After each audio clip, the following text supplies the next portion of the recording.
اب آ رہی ہے قرآن پاک میں اہم ترین آیت، جس پر آج میں نے باقی ساری گفتگو انشاءاللہ تعالی کرنی ہے،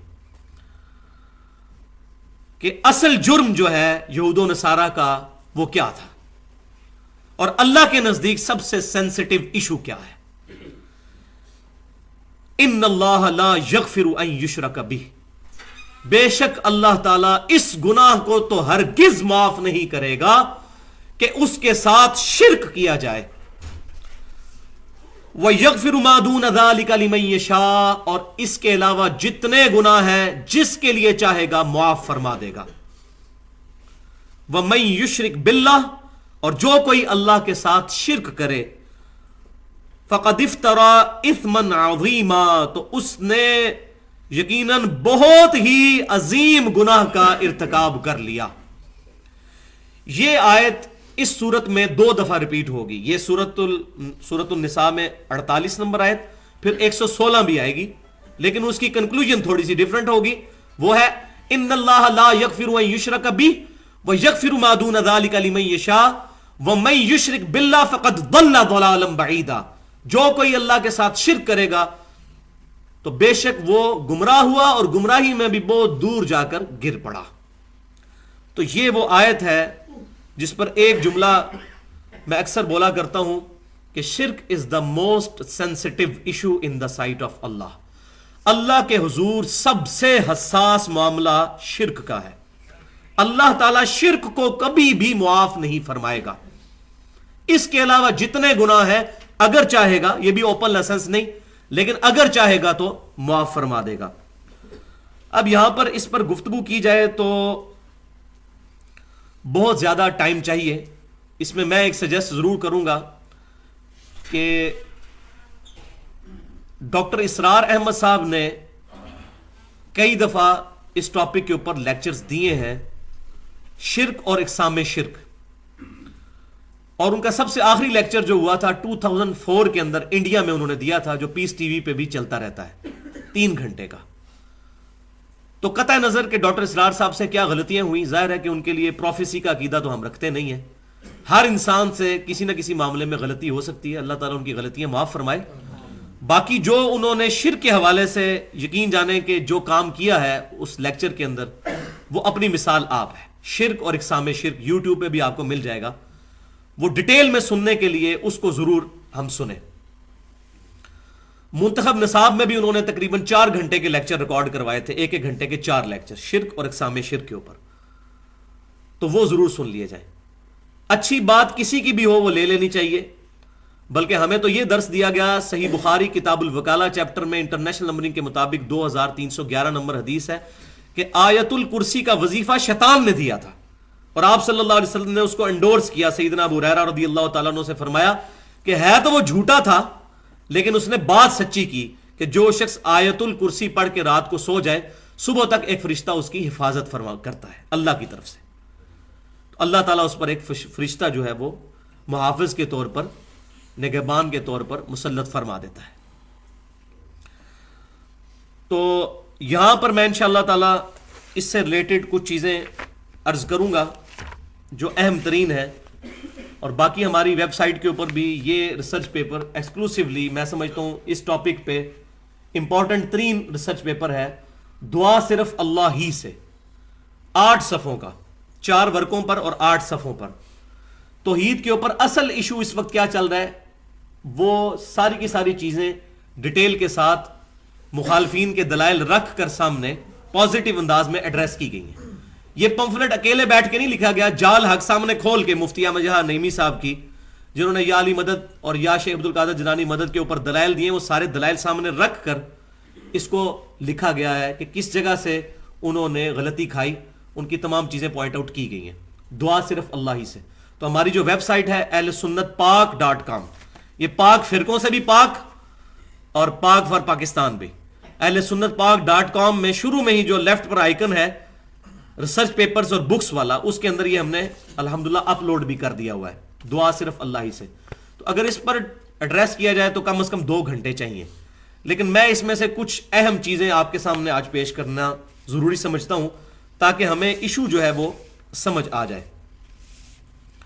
تو جہاں تک شرک کی سینسٹیوٹی کا تعلق ہے، اس کے حساس ہونے کا تعلق ہے، تو اس پر تو بہت دیر بولا جا سکتا ہے، لیکن میں ایک دو آیات اور دو احادیث پیش کروں گا۔ ایک تو آیت ہم سن چکے، ایک اور آیت سورۃ الزمر کی آیت نمبر 65 ہے۔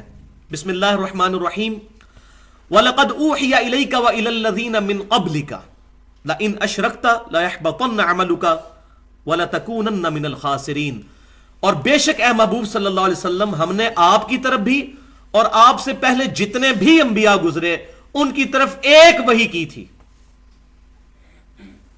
کہ اگر تم نے شرک کیا تو تمہارے سارے اعمال برباد کر دیے جائیں گے اور تم خسارہ پانے والوں میں ہو جاؤ گے۔ یعنی ان نبیوں کے ذریعے امتوں تک یہ پیغام پہنچایا گیا کہ جس نے بھی شرک کیا اس کے تمام اعمال اکارت کر دیے جائیں گے اور وہ نقصان پا جانے والوں میں سے ہو جائے گا۔ سورۃ المائدہ کی آیت نمبر 72 ہے، جو عیسیٰ بن مریم علیہ السلام کا خطبہ اللہ تعالیٰ نے نقل کیا ہے۔ اس کا کنکلوڈنگ جملہ ہے، اِنَّهُ مَن يُشْرِكْ بِاللَّهِ فَقَدْ حَرَّمَ اللَّهُ عَلَيْهِ الْجَنَّةَ وَمَأْوَاهُ النَّارُ وَمَا لِلظَّالِمِينَ مِنْ أَنصَارٍ، بے شک جو کوئی اللہ کے ساتھ شرک کرے گا تو اللہ تعالیٰ نے ایسے شخص پر جنت حرام کر دی ہے، اس کا ٹھکانہ آگ ہے اور وہاں اس کا کوئی مددگار نہیں ہوگا۔ حتیٰ کہ صحیح بخاری اور مسلم کی متفق علیہ حدیث ہے، امام کائنات سید الاولین والآخرین شفیع المذنبین رحمت للعالمین سیدنا و مولانا امام اعظم محمد رسول اللہ صلی اللہ علیہ وآلہ وسلم کا ارشاد ہے کہ اللہ تعالیٰ نے ہر نبی کو ایک مقبول دعا دی، ہر نبی نے اپنی دعا اسی دنیا میں کر لی، اور میں نے اپنی دعا اپنی امت کے لیے چھپا کر رکھی ہے۔ اپنی اس دعا کے ذریعے قیامت والے دن میں اپنی امت کی شفاعت کروں گا، اور میری شفاعت سے ہر شخص کو فائدہ پہنچے گا سوائے اس شخص کے جس نے اللہ کے ساتھ کسی قسم کا شرک کیا ہو۔ شرک is the most sensitive issue in the sight of اللہ۔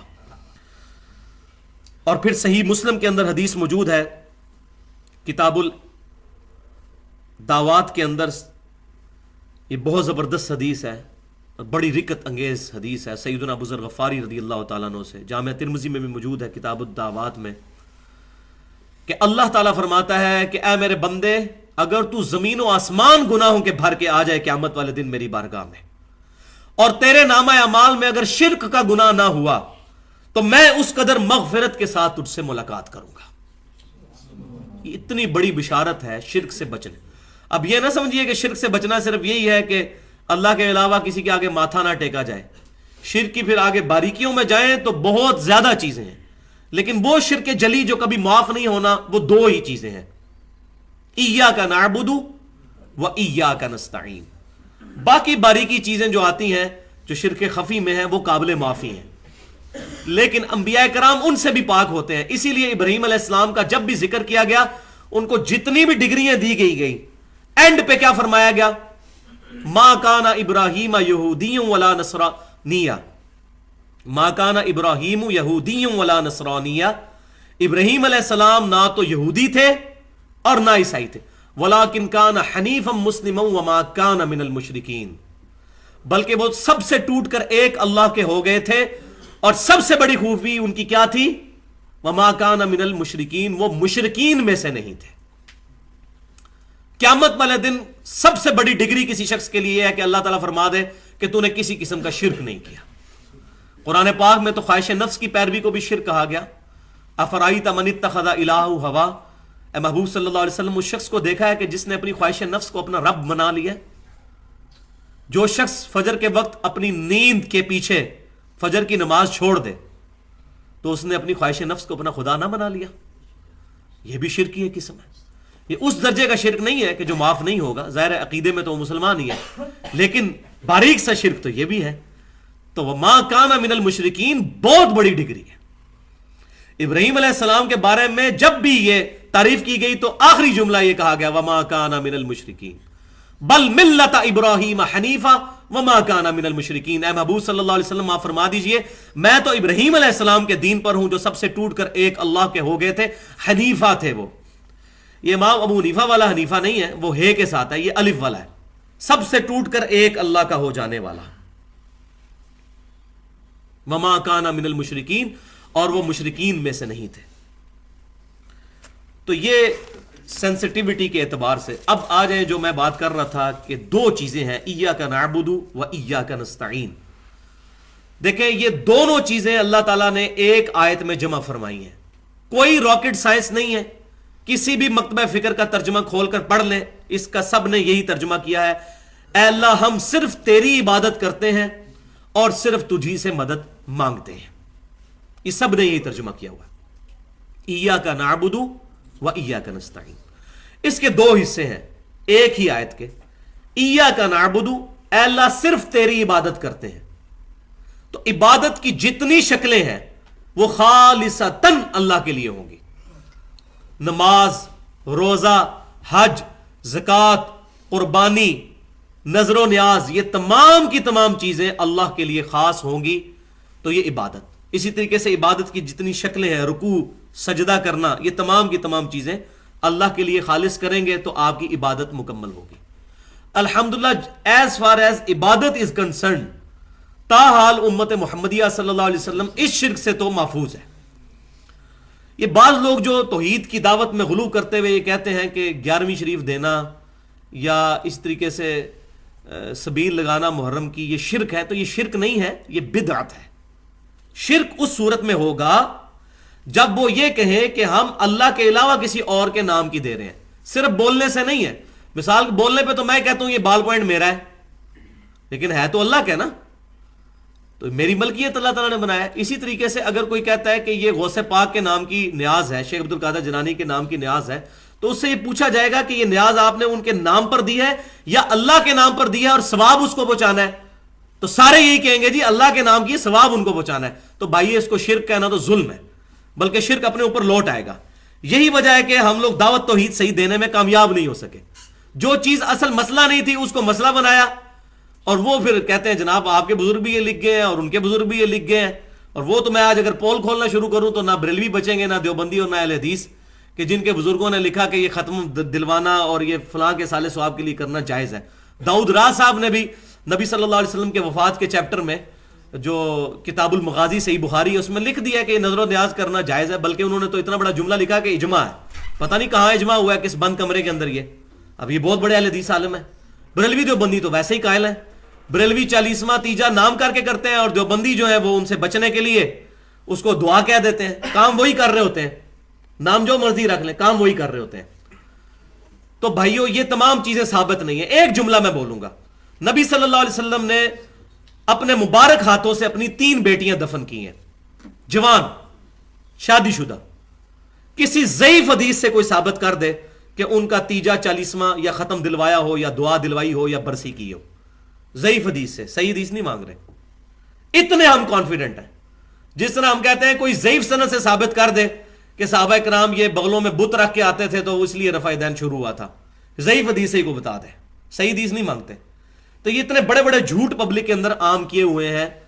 اور اس میں پھر میں قصوروار ان مولویوں کو ٹھہراؤں گا کہ جن کی پیٹ اور روزی جو ہے وہ دین کے ساتھ لگی ہوئی ہے، وہ امت کو الجھا کے رکھنا چاہتے ہیں ان چیزوں کے اندر. تو ایاک نعبد تو کلیئر ہو گیا، اس کو تو ایڈریس کرنے کی ایز سچ اتنی ضرورت نہیں ہے. اصل مسئلہ ہے وہ ایاک نستعین، اور صرف تجھی سے مدد مانگتے ہیں. یہ بھی عبادت ہے. عبادت کی اعلیٰ ترین شکل ہے وہ ایاک نستعین، غائب میں مدد تجھ سے مانگتے ہیں، ظاہری اسباب میں نہیں. وہ قرآن پاک کی آیات آگے چل کر آ جائیں گی. یہ بات سمجھ لیں، قرآن پاک کی ساری آیات کو اکٹھا کر کے جو رزلٹ نکلتا ہے وہ آپٹیمل سولوشن. قرآن پاک میں 3 جگہ آیا کہ کوئی شفاعت نہیں ہے.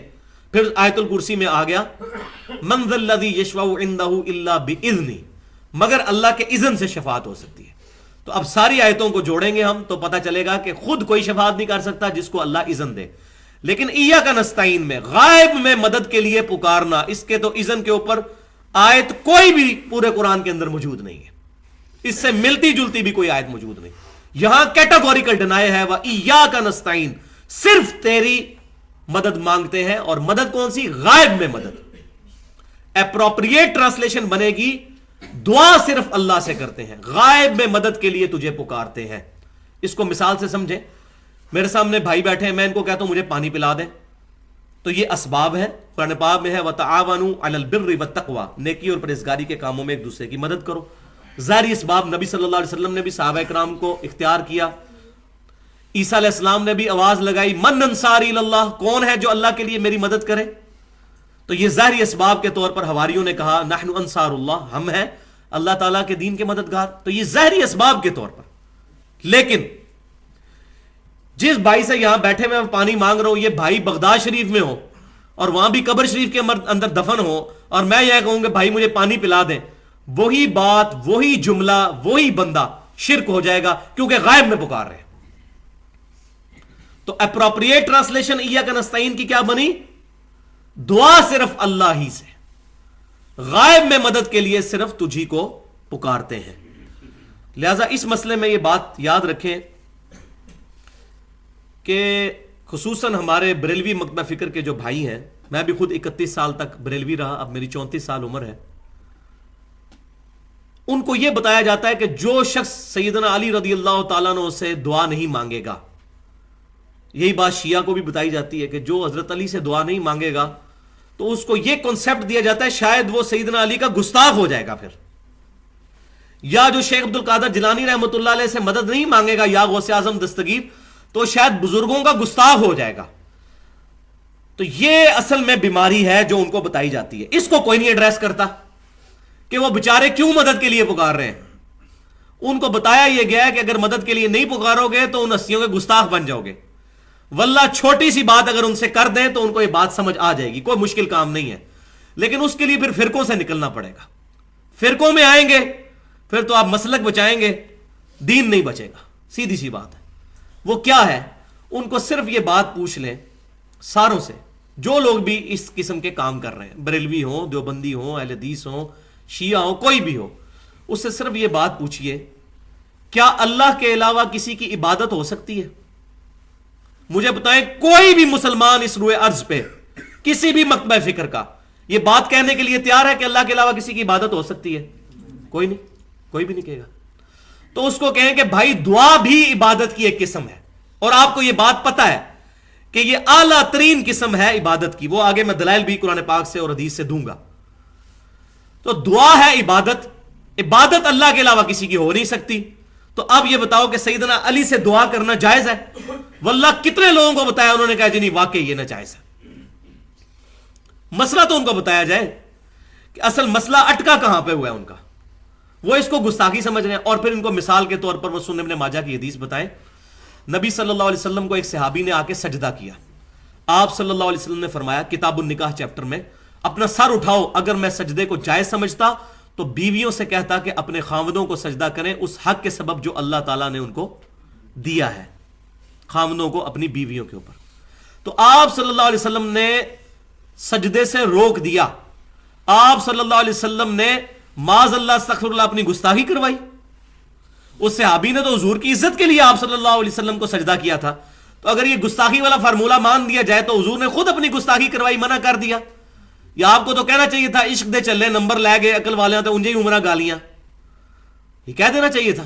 لیکن آپ صلی اللہ علیہ وسلم نے نہیں فرمایا, کیونکہ عبادت خالصتاً اللہ کے لیے. اور الحمدللہ یہ امت توحید ہے. بریلوی ہو, دیوبندی ہو, اہل حدیث ہو, شیعہ ہو, سب کو یہ بات پتہ ہے کہ عبادت اللہ کے علاوہ کسی کی نہیں ہو سکتی. سیدھی سی بات ہے.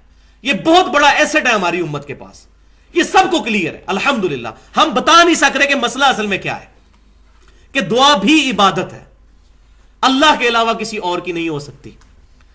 تو اس طریقے سے بات سمجھائی جائے تو بات سمجھ آ جائے گی. اب 3 پوائنٹ اس میں سمجھ لیں جس کے اوپر ساری کی ساری گمراہی کھڑی ہے. پہلی بات یہ کہ وہ یہ پوچھتے ہیں, جو لوگ غیر اللہ کو مدد کے لیے پکارتے ہیں, تو وہ یہ کہتے ہیں کہ کیا آپ اس لیے غیر اللہ کو پکارنے کو منع کرتے ہیں مدد کے لیے کہ غیر اللہ کو پکارنا شرک ہے غائب میں؟ تو اس کا جواب ہے نہیں, غیر اللہ کو غائب میں پکارنا شرک نہیں ہے. یہ جھگڑا ہی نہیں ہے, ہم پکارتے ہیں. صحیح بخاری اور مسلم کی متفق علیہ حدیث ہے, آپ صلی اللہ علیہ وسلم نے تشہد اس طرح تعلیم فرمایا صحابہ کرام کو جس طرح قرآن. یہ جو مشہور ہے یہ شب معراج کی اللہ اور رسول کی گفتگو ہے, یہ جھوٹ ہے. یہ جلال الدین سیوطی صاحب نے پتہ نہیں کہیں سے نقل کیا ہے, دنیا کی کسی حدیث کی کتاب میں یہ نہیں ہے. یہ دعا آپ صلی اللہ علیہ وسلم نے خود سکھائی ہے, التحیات للہ والصلوات والطیبات. اس میں کیا آتا ہے, السلام علیکہ ایھا النبی, اے نبی صلی اللہ علیہ وسلم آپ پر سلام ہو. آپ کو غائب میں پکارا جا رہا ہے, مدد کے لیے نہیں، صرف پکارا جا رہا ہے، یہ شرک نہیں ہے۔ اور اس حدیث میں آگے ہی موجود ہے کہ جب تم یہ سلام پڑھو گے اللہ تعالیٰ تمہارا سلام پہنچا دے گا۔ غائب میں پکارنا جھگڑا نہیں ہے۔ اچھا جی، پھر دوسری بات وہ کہتے ہیں کہ جی کیا آپ اس لیے غیر اللہ کو پکارنے کو شرک کہتے ہیں کہ دور سے سن نہیں سکتا اللہ کے علاوہ کوئی اور؟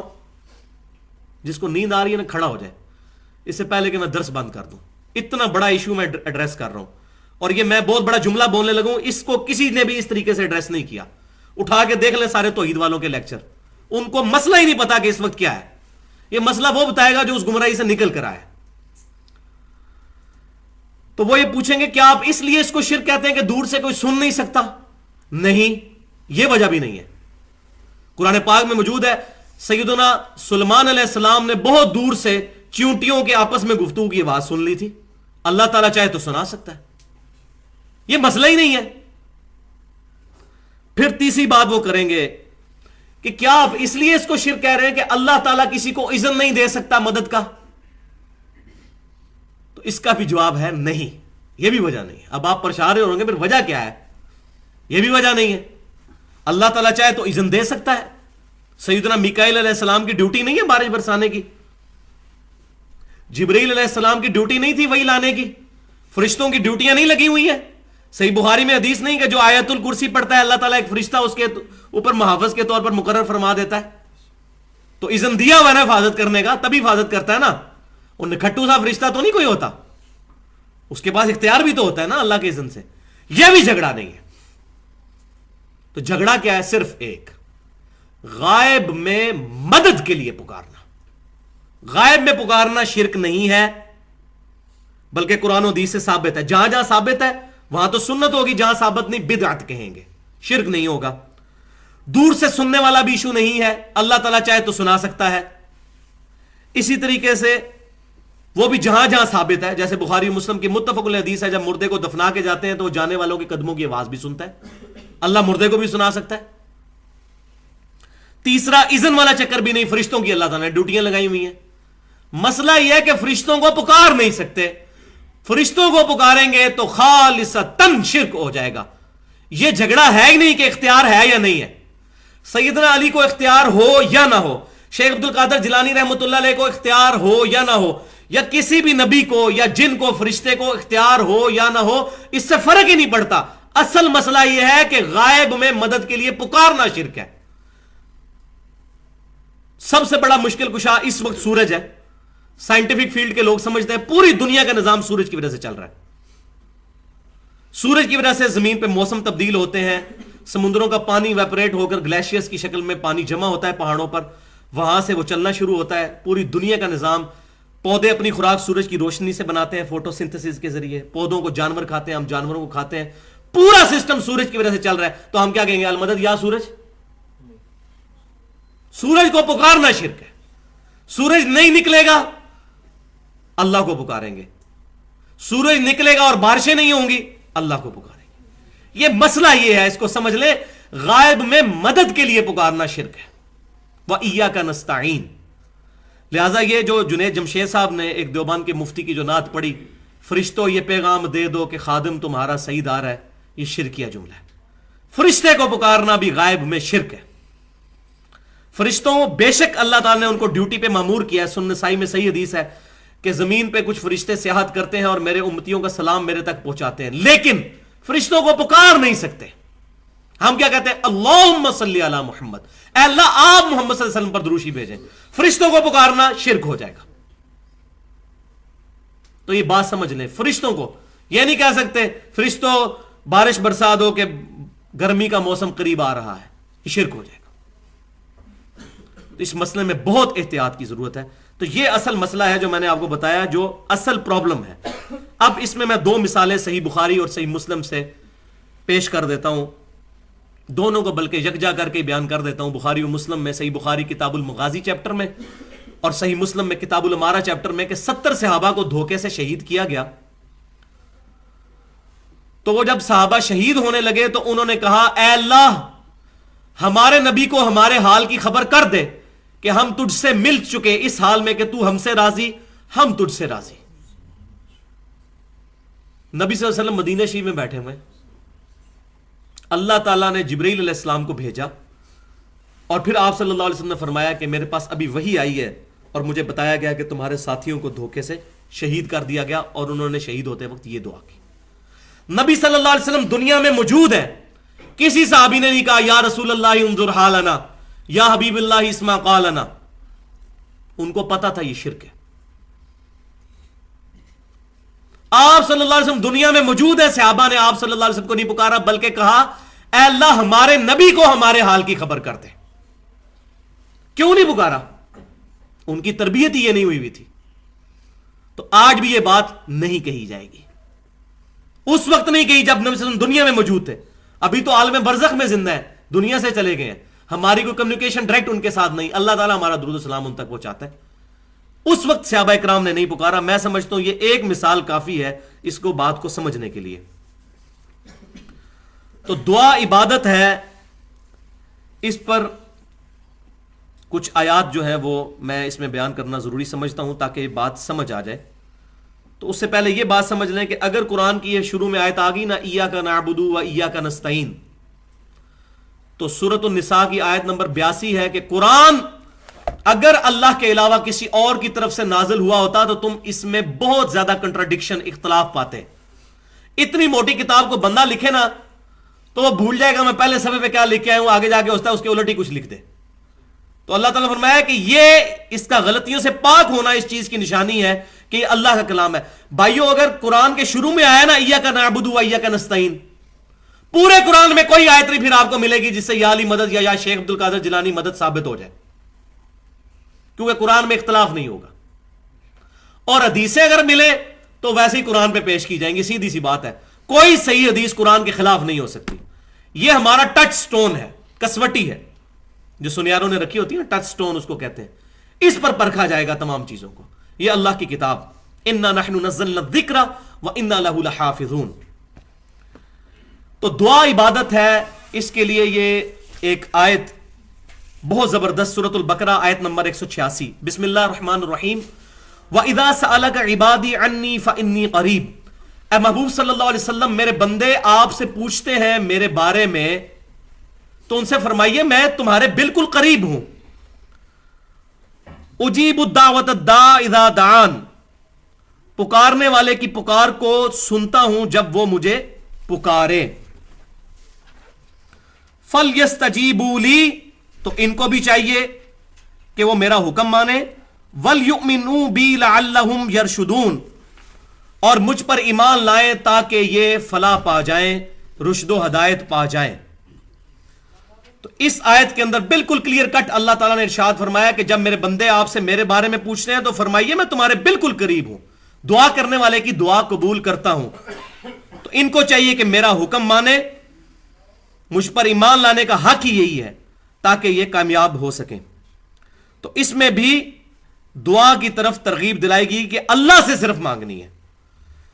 دوسری آیت یہ بہت سخت ترین آیت ہے، سورۃ النمل کی آیت نمبر 63، بسم اللہ الرحمن الرحیم امن یجیب المضطر اذا دعاہ، بھلا کون ہے وہ جو مصیبت میں گھرے ہوئے شخص کی فریاد کو سن لیتا ہے، وَيَكْشِفُ السُّوءَ، اور اس سے برائی کو دور کر دیتا ہے، اس کی تکلیف دور کر دیتا ہے، وَيَجْعَلُكُمُ الْخُلَفَاءَ وَيَجْعَلُكُمْ خُلَفَاءَ الْأَرْضِ، اور زمین میں تمہیں اگلوں کا خلیفہ بناتا ہے۔ اَإِلَٰهٌ مَّعَ اللَّهِ، کیا اللہ کے ساتھ کوئی اور الہ بھی ہے جو تمہاری دعائیں قبول کر دے؟ قَلِيلًا مَّا تَذَكَّرُونَ، مگر بہت کم لوگ ہی نصیحت حاصل کرتے ہیں۔ اندازہ کریں یہاں اللہ تعالیٰ نے یہ جملہ بول دیا نا اِلَٰهٌ مَّعَ اللَّهِ، کیا اللہ کے ساتھ کوئی اور الہ ہے؟ یہ آیت واضح ثبوت ہے کہ اللہ کے علاوہ جس کو بھی دعا کے لیے پکارا جائے گا اس کا مطلب ہے آپ نے اس کو اپنا الہ مان لیا۔ سیدھی سی بات ہے، یہ میں نے اپنی طرف سے بات نہیں کی، یہ آیت ہے واضح طور پر۔ اور پھر نبی صلی اللہ علیہ وسلم کی جامعہ ترمذی سنن نبی داؤد کے اندر حدیث صحیح سند کے ساتھ موجود ہے، آپ صلی اللہ علیہ وسلم نے فرمایا الدعاء هو العبادہ، دعا ہی عبادت ہے۔ پھر آپ صلی اللہ علیہ وسلم نے سورۃ المؤمن کی آیت نمبر 60 تلاوت فرمائی، وقال ربکم ادعونی استجب لکم، اور تمہارے رب نے یہ فرمایا ہے کہ مجھ سے دعا کرو میں تمہاری دعا کو قبول کروں گا۔ دعا ہی عبادت ہے، اور اس کی دلیل پر آپ صلی اللہ علیہ وسلم یہ آیت پڑھ رہے ہیں، ان الذین یستکبرون عن عبادتی، بے شک جو لوگ میری عبادت سے تکبر کرتے ہیں. عبادت کیا؟ دعا. ایک ہی آیت میں ذکر ہو رہا ہے. عبادت سے تکبر کرتے ہیں، مجھ سے دعا نہیں کرتے. سیدخلون جہنم داخرین، ان قریب میں ان کو ذلیل و خوار کر کے دوزخ میں داخل کروں گا. والعیاذ باللہ تعالی. کیا ہستی ہے دنیا میں، کوئی فقیر کسی امیر کے پاس جائے تو وہ ناراض ہوتا ہے، اور اللہ تعالیٰ کہہ رہا ہے جو مجھ سے نہیں مانگتا میں اس سے ناراض ہوتا ہوں، مانگنے والے سے تو خوش ہوتا ہوں. سبحان اللہ وبحمدہ سبحان اللہ العظیم. تو یہ آیات اور یہ حدیث اس چیز پر واضح ثبوت ہے کہ دعا صرف اللہ ہی سے، اللہ کے علاوہ کسی اور ہستی سے دعا کرنا گویا اس کو الہ بنا لینے کے مترادف ہے. پھر یہ بات ہوتی ہے کہ جی اللہ کے علاوہ ہستیاں جو کہی جا رہی ہیں اس سے مراد بت ہے، اللہ کے پیغمبر تو اللہ کے علاوہ نہیں ہے، یہ تو اللہ کے حزب اللہ میں داخل ہیں، اس میں کوئی شک نہیں ہے.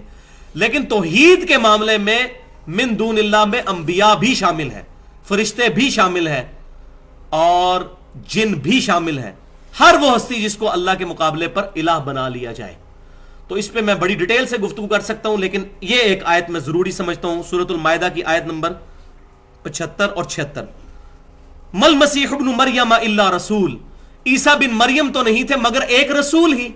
عیسیٰ بن مریم کا ذکر ہو رہا ہے، کسی بت کا نہیں. قد خلت من قبلہ الرسل، ان سے پہلے بھی کئی رسول ہو گزرے ہیں. وامہ صدیقہ، اور ان کی ماں سچی عورت تھی. کانا یاکلان الطعام، دونوں کھانا کھایا کرتے تھے، کھانے کے محتاج تھے. کتنی باریکی کے ساتھ، کتنی پیاری مثال سے، ایسی مثال جو پڑھے لکھے کو بھی سمجھ آئے، انٹلیکچوئل کو بھی اور ان پڑھ کو بھی سمجھ آ جائے. دونوں کھانا کھاتے تھے، جو روٹی کا محتاج ہے اب تم خود ہی سمجھ لو تمہارا مشکل کشا کیسے ہو سکتا ہے. کیف نبین لہم الآیات، دیکھو ہم کس طرح، انظر کیف نبین لہم الآیات، کس طرح اپنی آیات کو کھول کر ان کے لیے بیان کرتے ہیں.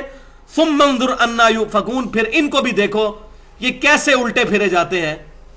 یہ مشرکین اس کے باوجود عیسیٰ بن مریم کو اپنا مشکل کشا حاجت روا سمجھتے ہیں، پرٹیکولر عیسائیوں کے بارے میں.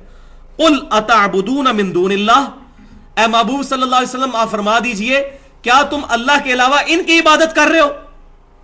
اب وہ بڑے خوش ہو جاتے ہیں جو لوگ شرک کرنے والے ہیں نا، وہ کہتے ہیں جی ہم تو حضرت عیسیٰ علیہ السلام کی عبادت نہیں کرتے، نہ شیخ عبد القادر جیلانی کے کرتے ہیں، لیکن ان کو پتہ ہی نہیں ہے کہ عبادت سے مراد دعا ہے. ساتھ ہی آ گیا قل اتعبدون من دون اللہ، اللہ کو چھوڑ کر، یہ من دون اللہ عیسیٰ بن مریم اور ان کی والدہ، نبی بھی آ گیا ولی بھی آ گیا، ان کی والدہ ولیہ. ما لا یملک لکم ضرا ولا نفعا، جو نہ تمہارے کسی نقصان کے مالک ہیں نہ نفع کے. عیسیٰ بن مریم ان کی والدہ کسی نفع نقصان کے مالک نہیں، ان کو پکار رہے ہو تم. واللہ هو السمیع العلیم، اور اللہ ہی ہے سننے والا اور جاننے والا. یعنی یہ دو کوالٹیز چاہیے کسی بھی شخص کے لیے، کسی بھی ہستی کے لیے، کہ وہ کسی کی مصیبت دور کر سکے. اور وہ کیا کوالٹیز ہیں؟ کہ سننے والا ہر چیز کا، اور اس کا علم رکھنے والا ہر وقت. یہ صرف اللہ تعالیٰ کے ساتھ خاص ہے. اس کے اندر یہ بالکل کلیئر کٹ اللہ تبارک و تعالیٰ نے ارشاد فرما دیا. تو یہ میں اس گفتگو کو یہیں پر فی الحال چھوڑتا ہوں. انشاءاللہ اگلی دفعہ باقی پورشن اس کا ضرور ایڈریس کروں گا اسی آیت کے کانٹیکسٹ میں.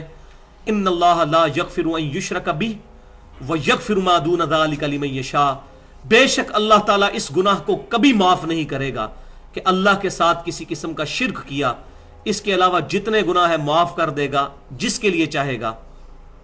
وَمَن يُشْرِكْ بِاللَّهِ فَقَدْ ضَلَّ ضَلَالًا بَعِيدًا، جو کوئی بھی اللہ کے ساتھ شرک کرے گا وہ گمراہ ہو گیا اور گمراہی میں بھی دور جا کر گر پڑا.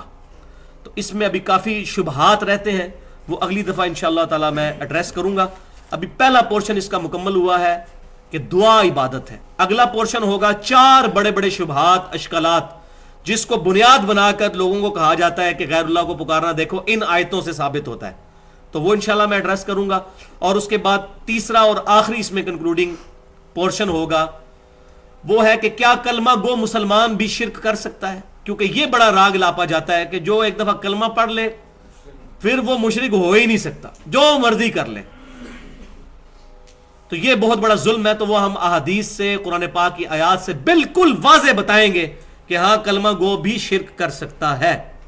باقیوں کو تو چھوڑ دیں، صحابہ اکرام علیہم رضوان میں سے کتنے لوگ تھے جن پر آج ہم صحابی کا لفظ نہیں بولتے، جو نبی صلی اللہ علیہ وسلم کی وفات کے بعد مرتد ہو گئے، کوئی منکرین زکات بن کر، کچھ مسلمہ کذاب کو نبی مان کر.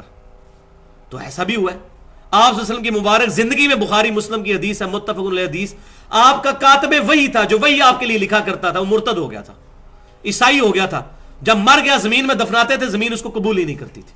اور بھائی نبی دنیا میں موجود ہے تو مشرک ہو رہے ہیں، تو یہ کون کہتا ہے کہ مشرک نہیں ہو سکتا کوئی؟ ہوئے.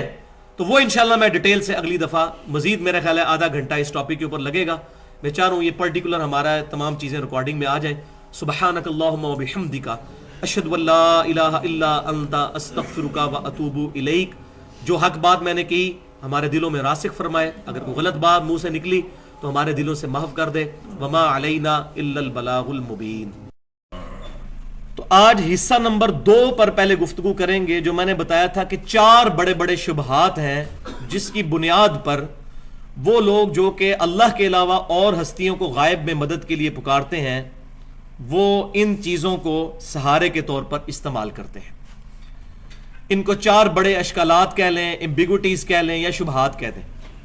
بہرحال اللہ تبارک و تعالیٰ نے قرآن پاک کی تعلیمات اس قدر واضح کی ہیں کہ اس کتاب کے اندر نہ تو باطل آگے سے داخل ہو سکتا ہے، نہ پیچھے سے داخل ہو سکتا ہے، نہ دائیں سے نہ بائیں سے. جو کتنی مرضی کوشش کر لے بے ایمانی کرنے کی، لیکن اللہ تبارک و تعالیٰ نے اس کتاب کی حفاظت کا ذمہ اپنے اوپر لیا ہے. کمپیریٹیو سٹڈی بہت ضروری ہے.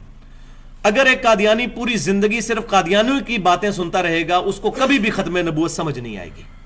اسی طریقے سے اگر کوئی شیعہ صرف اپنی بات سنتا رہے گا، اس کو کبھی بھی اہل سنت کا موقف سمجھ نہیں آئے گا. اور اسی طریقے سے اہل سنت صرف اپنے ہی علماء کی باتیں سنیں گے، ان کو کبھی بھی شیعہ کے سٹانس کے بارے میں سمجھ نہیں آئے گی. تو کمپیریٹیو سٹڈی کرنے کے لیے تمام علماء سے ان کی رائے کتاب و سنت کے مطابق پوچھنی، اور پھر حق تک پہنچنے کے لیے اللہ کے حضور دعا کرنا یہ ضروری ہے.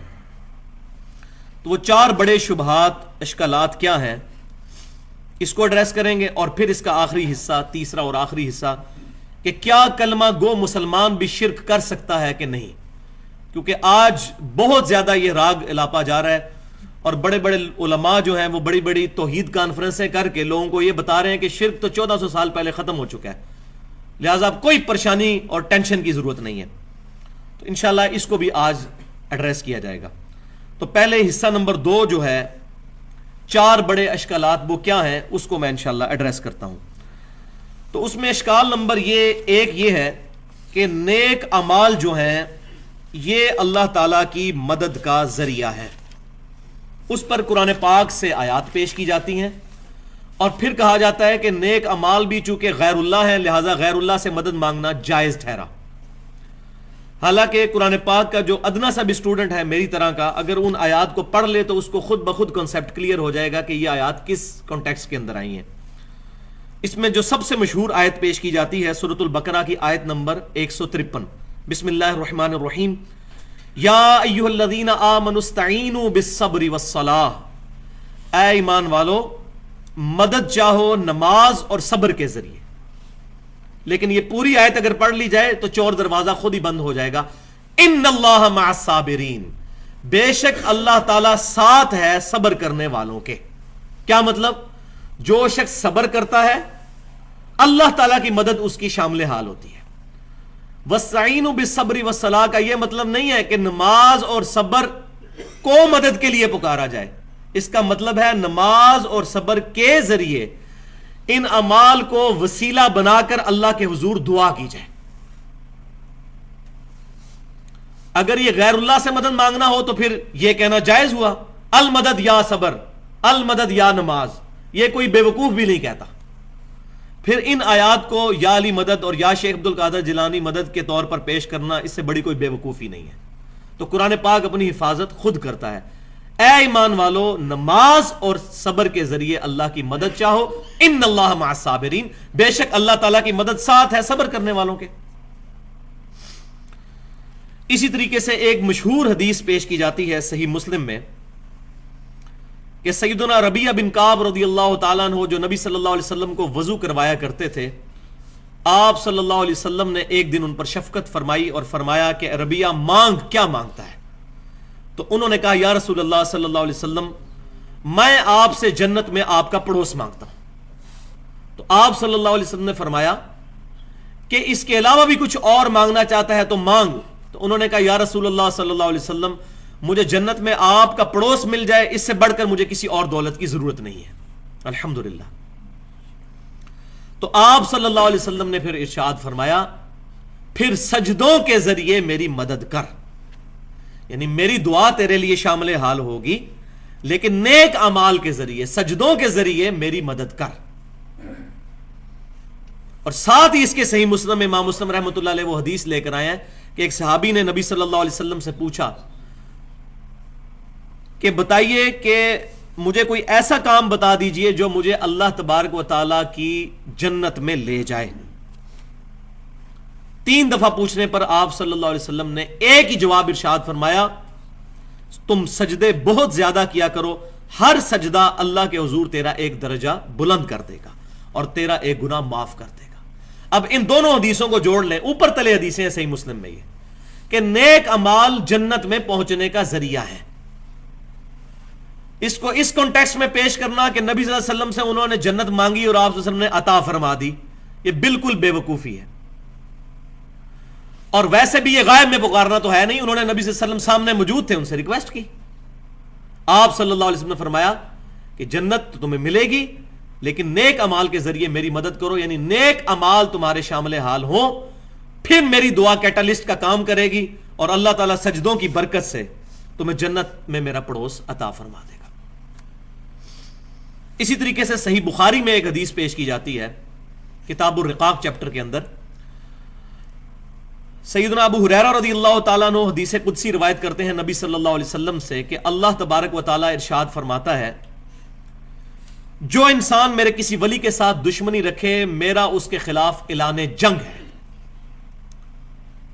اور میرا بندہ میرا قرب اس سے زیادہ کسی چیز سے حاصل نہیں کر سکتا جو میں نے اس پر فرض کی ہے، یعنی فرض اعمال اللہ کے قرب کا ذریعہ ہے۔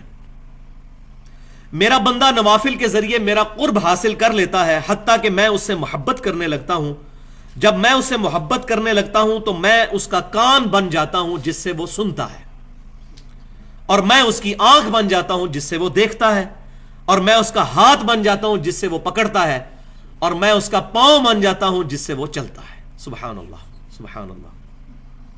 اب یہ حدیث اتنی پڑھتے ہیں، پوری حدیث نہیں پڑھتے، اور پھر کہتے ہیں جی دیکھیں جی جو اللہ کا ولی ہے، اب اللہ کہہ رہا ہے میں اس کے ہاتھ بن جاتا ہوں، تو یہاں سے ہاتھ پھر اس کا کہاں سے کہاں پہنچ جائے گا، آگے ضربیں تقسیمیں لگا کے خود رزلٹ نکالنے شروع کر دیتے ہیں بجائے پوری حدیث پڑھنے کے۔ اس کا معاذ اللہ استغفر اللہ یہ مطلب لینا ہی کفر ہے کہ اللہ تعالیٰ بندے کے اندر حلول کر جاتا ہے یا بندے کے اعضاء اللہ کے اعضاء بن جاتے ہیں۔ اللہ تبارک و تعالیٰ تو ان تمام چیزوں سے پاک ہے، لیس کمثلہ شیء۔ اللہ کے ہاتھ کا بھی اگر قرآن میں ذکر آیا تو وہ اس طرح ہاتھ نہیں ہے، ہم اس کی کیفیت کے پیچھے نہیں پڑتے، تو کیفیت کے پیچھے پڑے گا وہ سیدھا سیدھا گمراہی کے عمیق گڑھے میں جا کر گر جائے گا۔ تو اللہ تعالیٰ اس بندے کا ہاتھ، اللہ تعالیٰ اس کا ہاتھ نہیں بن جاتا، یہ بات تمثیلاً بیان ہوئی ہے کیونکہ یہ حدیث آگے چلے۔ اب جو حصہ یہ چھوڑ دیتے ہیں، اور اگر وہ مجھ سے کوئی چیز مانگتا ہے تو میں اسے عطا کرتا ہوں، اگر وہ کسی دشمن کے مقابلے پہ میری پناہ طلب کرتا ہے تو میں اس کو پناہ عطا کرتا ہوں۔ اب یہ پورشن بتا رہا ہے اگر معاذ اللہ وہ اللہ تعالیٰ کی صفات کا مظہر بن کے اس کے ہاتھ، اللہ کے ہاتھ اس سینس میں بن چکے ہیں جو یہ کہتے ہیں کہ جو چاہے مرضی کرتا پھرے، تو پھر وہ اللہ تعالیٰ سے پناہ کیوں طلب کرتا ہے اپنے دشمن کے اگینسٹ؟ پھر تو اپنے دشمن کو ایک نگاہ مار کے ساڑ کیوں نہیں دیتا؟ کہتے ہیں نا ایک نگاہ ماری شیخ عبدالقادر جیلانی نے پورے شہر نو اگلا دیتی، پھر کیوں نہیں ایسے کر دیتا وہ؟ تو اللہ تعالیٰ فرما رہا ہے وہ اپنے دشمن کے اگینسٹ بھی مجھ سے پناہ مانگتا ہے، مجھ سے دعا کرتا ہے، میں اس کی دعا قبول کرتا ہوں۔ یہ مطلب نہیں ہے کہ وہ خود خدائی صفات کا حامل بن جاتا ہے، ورنہ تو اس کو اس چیز کی ضرورت ہی نہیں ہے۔ لہذا یہ معنی جو ہے یہ حلولیہ نے لیا، اور حلولیہ جو ہے وہ تصوف کے نزدیک بھی گمراہ کن فرقہ ہے جو مسلمانوں میں نکلا۔ ایون علی بن عثمان حجویری صاحب کشف المحجوب میں تصوف کی بڑی حمایت کرتے ہیں، لیکن انہوں نے بھی یہ بات اس میں لکھ دی کہ یہ گمراہ کن فرقہ ہے حلولیہ، جن کا یہ عقیدہ ہے کہ اللہ تعالیٰ انسان کے اندر حلول کر جاتا ہے۔ آج الحمدللہ اہل سنت کہلانے والے تینوں گروہ، بریلوی، دیوبندی اور اہل حدیث اور اہل تشیع میں سے کسی کا یہ عقیدہ نہیں ہے کہ اللہ تعالیٰ انسان کے اندر حلول کر جاتا ہے۔ تمام مسلمان اس عقیدے کو کفر سمجھتے ہیں الحمدللہ، اس میں کوئی شک ہی نہیں ہے۔ تو لہٰذا اس حدیث کا یہ مطلب ہرگز نہیں ہے جو یہ پیش کیا جاتا ہے۔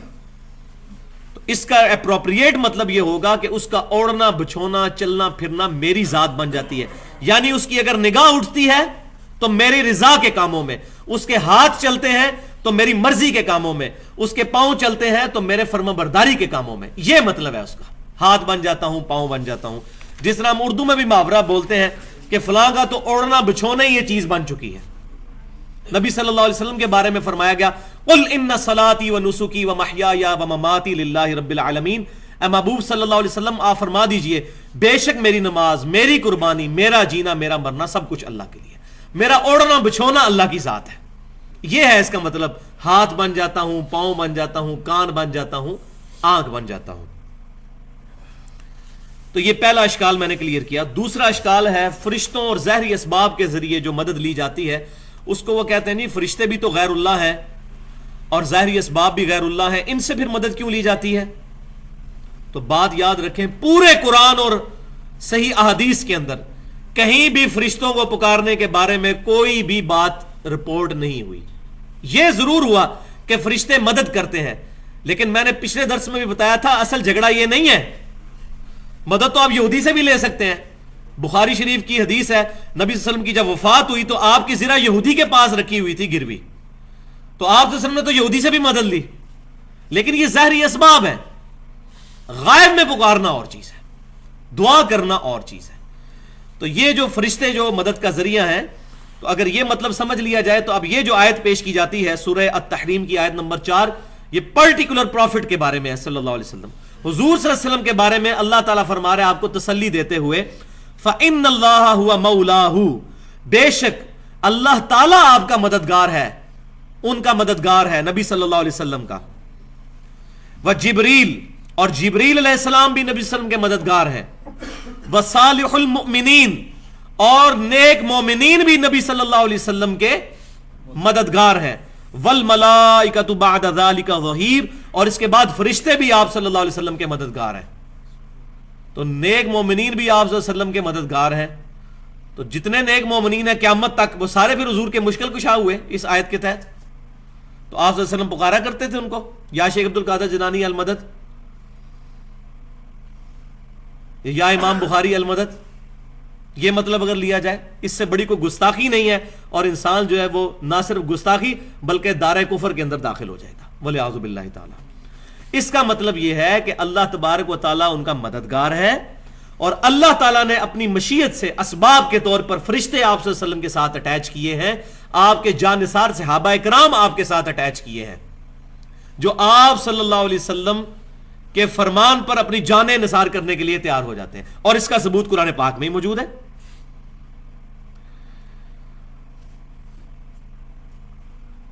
وَإِن يُرِيدُوا أَن يَخْدَعُوكَ فَإِنَّ حَسْبَكَ اللَّهُ هُوَ الَّذِي أَيَّدَكَ بِنَصْرِهِ وَبِالْمُؤْمِنِينَ۔ تو اے محبوب صلی اللہ علیہ وسلم، اگر وہ منافقین آپ کو دھوکہ دینا چاہیں تو اللہ آپ کے لیے کافی ہے، وہی ہے جس نے آپ کی مدد کی اپنی طرف سے مومنین کے ذریعے،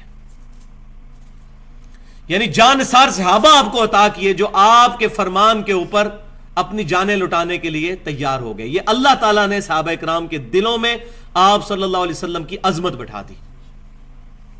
پھر استستغیثون ربکم، یہ آیت نمبر جو میں نے پڑھی سورۃ الانفال کی آیت نمبر 62 تھی، اب سورۃ الانفال کی آیت نمبر 9۔ اور اے محبوب صلی اللہ علیہ وسلم وہ وقت یاد کرو جب آپ اپنے رب کے حضور فریاد کر رہے تھے جنگ بدر کے اندر، فَاسْتَجَابَ لَكُمْ أَنِّي مُمِدُّكُمْ بِأَلْفٍ مِّنَ الْمَلَائِكَةِ مُرْدِفِينَ، تو اللہ تعالیٰ نے آپ کی فریاد سنی اور کہا کہ میں 1000 فرشتوں کے ذریعے آپ کی مدد فرماؤں گا۔ لیکن نبی صلی اللہ علیہ وسلم نے فرشتوں کو پکارا، یا جبرائیل المدد، یا میکائیل المدد، یا اسرافیل المدد، نہیں. اس آیت میں آ رہا ہے کہ اللہ کو پکارا تو اللہ تعالیٰ نے فرشتے بھیج دیے. جیسا کہ صحیح بخاری کے اندر حدیث ہے، وہ تو ہم سب فرشتوں کو منگوا سکتے ہیں، فرشتوں کی بکنگ کروا سکتے ہیں. کتاب الوکالہ چیپٹر میں انٹرنیشنل نمبرنگ کے مطابق 2311 نمبر حدیث ہے، جب کوئی شخص رات کو سوتے وقت آیت الکرسی پڑھ لیتا ہے تو اللہ تعالیٰ کی طرف سے ایک فرشتہ مقرر ہو جاتا ہے اس کی حفاظت پر یہاں تک کہ صبح ہو جائے. لیکن کیا ہم فرشتے کو پکارتے ہیں؟ فرشتے کو پکاریں گے شرک. پکارنا اللہ کو ہے مدد کے لیے. اللہ تعالیٰ فرشتے کو بھیجے، یہ اللہ کی مرضی. تو اس کو پیش کیا جاتا ہے کہ فرشتے بھی مددگار ہیں. اب اسی کے ساتھ وہ چیز جو ظاہری اسباب کے بارے میں، تو وہ میں نے بیان کر دیا کہ صحابہ کرام نبی صلی اللہ علیہ وسلم کے ساتھ ظاہری اسباب کے طور پر تھے.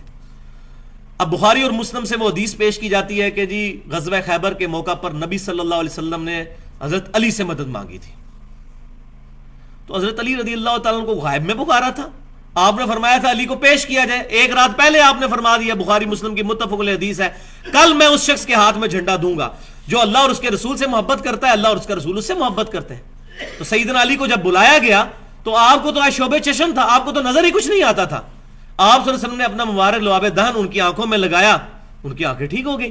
پھر آپ صلی اللہ علیہ وسلم نے جھنڈا دیا اور برکت کی دعا فرمائی، آپ کی دعا کی برکت سے فتح ہو جائے.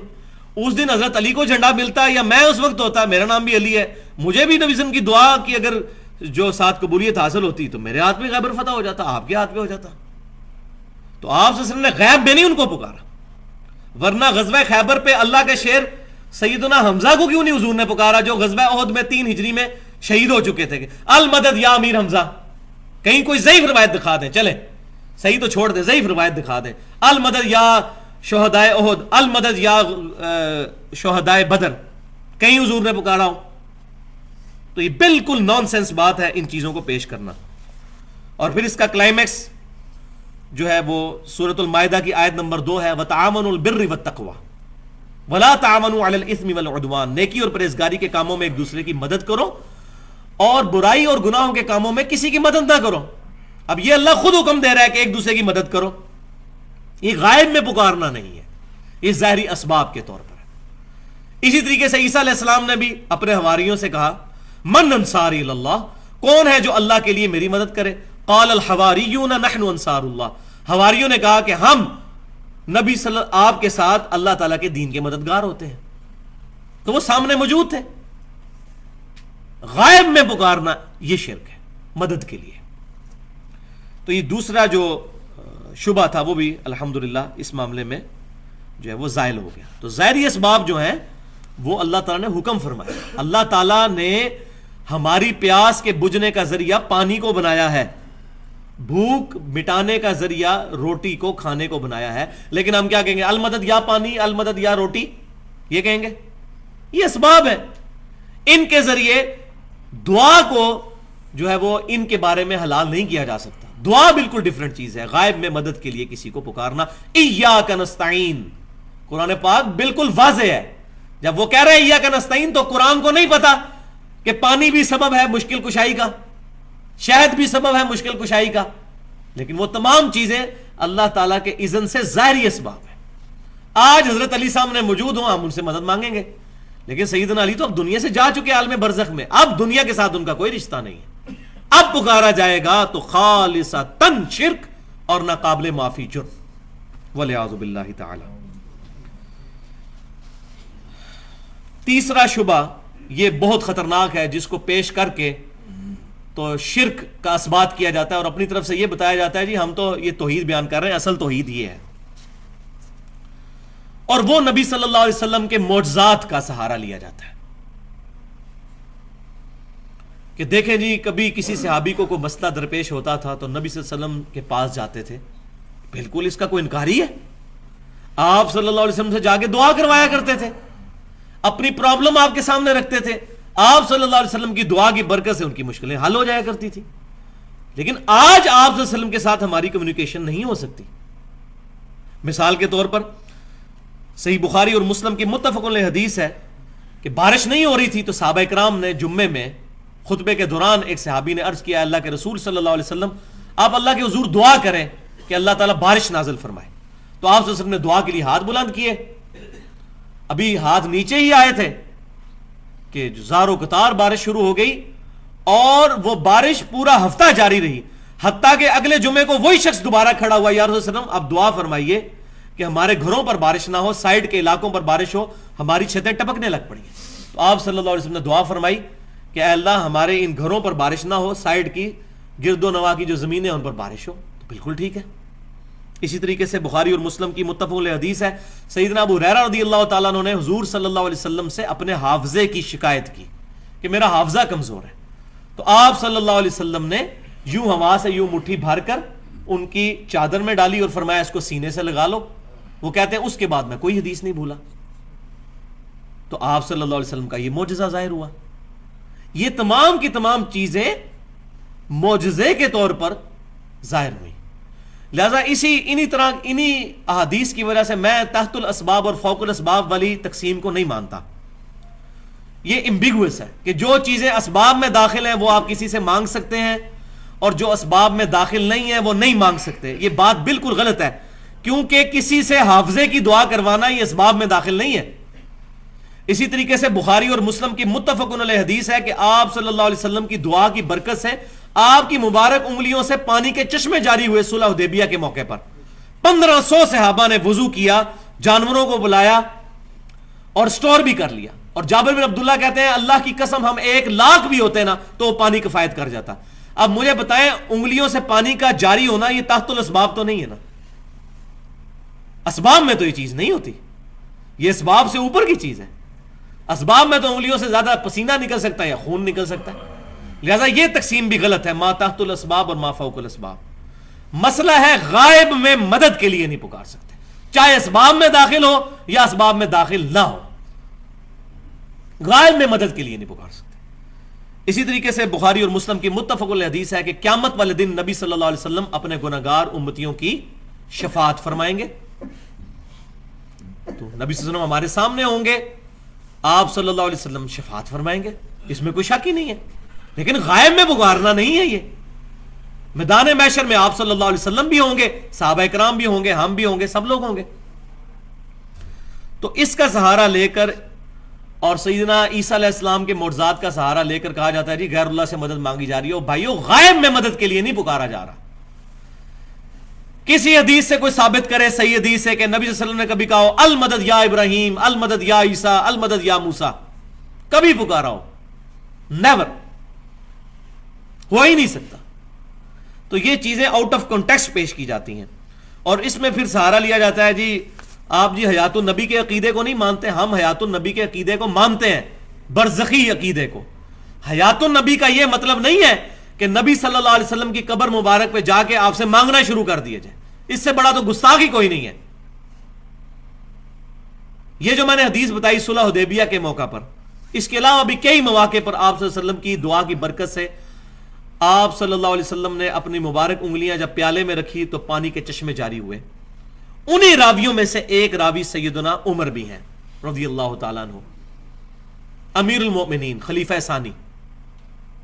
انہوں نے نبی صلی اللہ علیہ وسلم سے ایک سفر کے دوران, بخاری اور مسلم کی متفق علیہ حدیث ہے, ریکویسٹ کی یا رسول اللہ صلی اللہ علیہ وسلم پانی نہیں ہے تو آپ یہ تھوڑا سا پانی کٹورے میں ہے, آپ اس پہ دعا کی فرمائیں, برکت کی, اپنے مبارک ہاتھ اس میں رکھیں. ہاتھ رکھے تو پانی کے چشمے جاری ہو گئے. اب سیدنا عمر سے زیادہ کون جانتا ہے کہ آپ صلی اللہ علیہ وسلم کی مبارک انگلیوں سے معجزے کے طور پر پانی کے چشمے جاری ہوئے؟ خود دیکھے.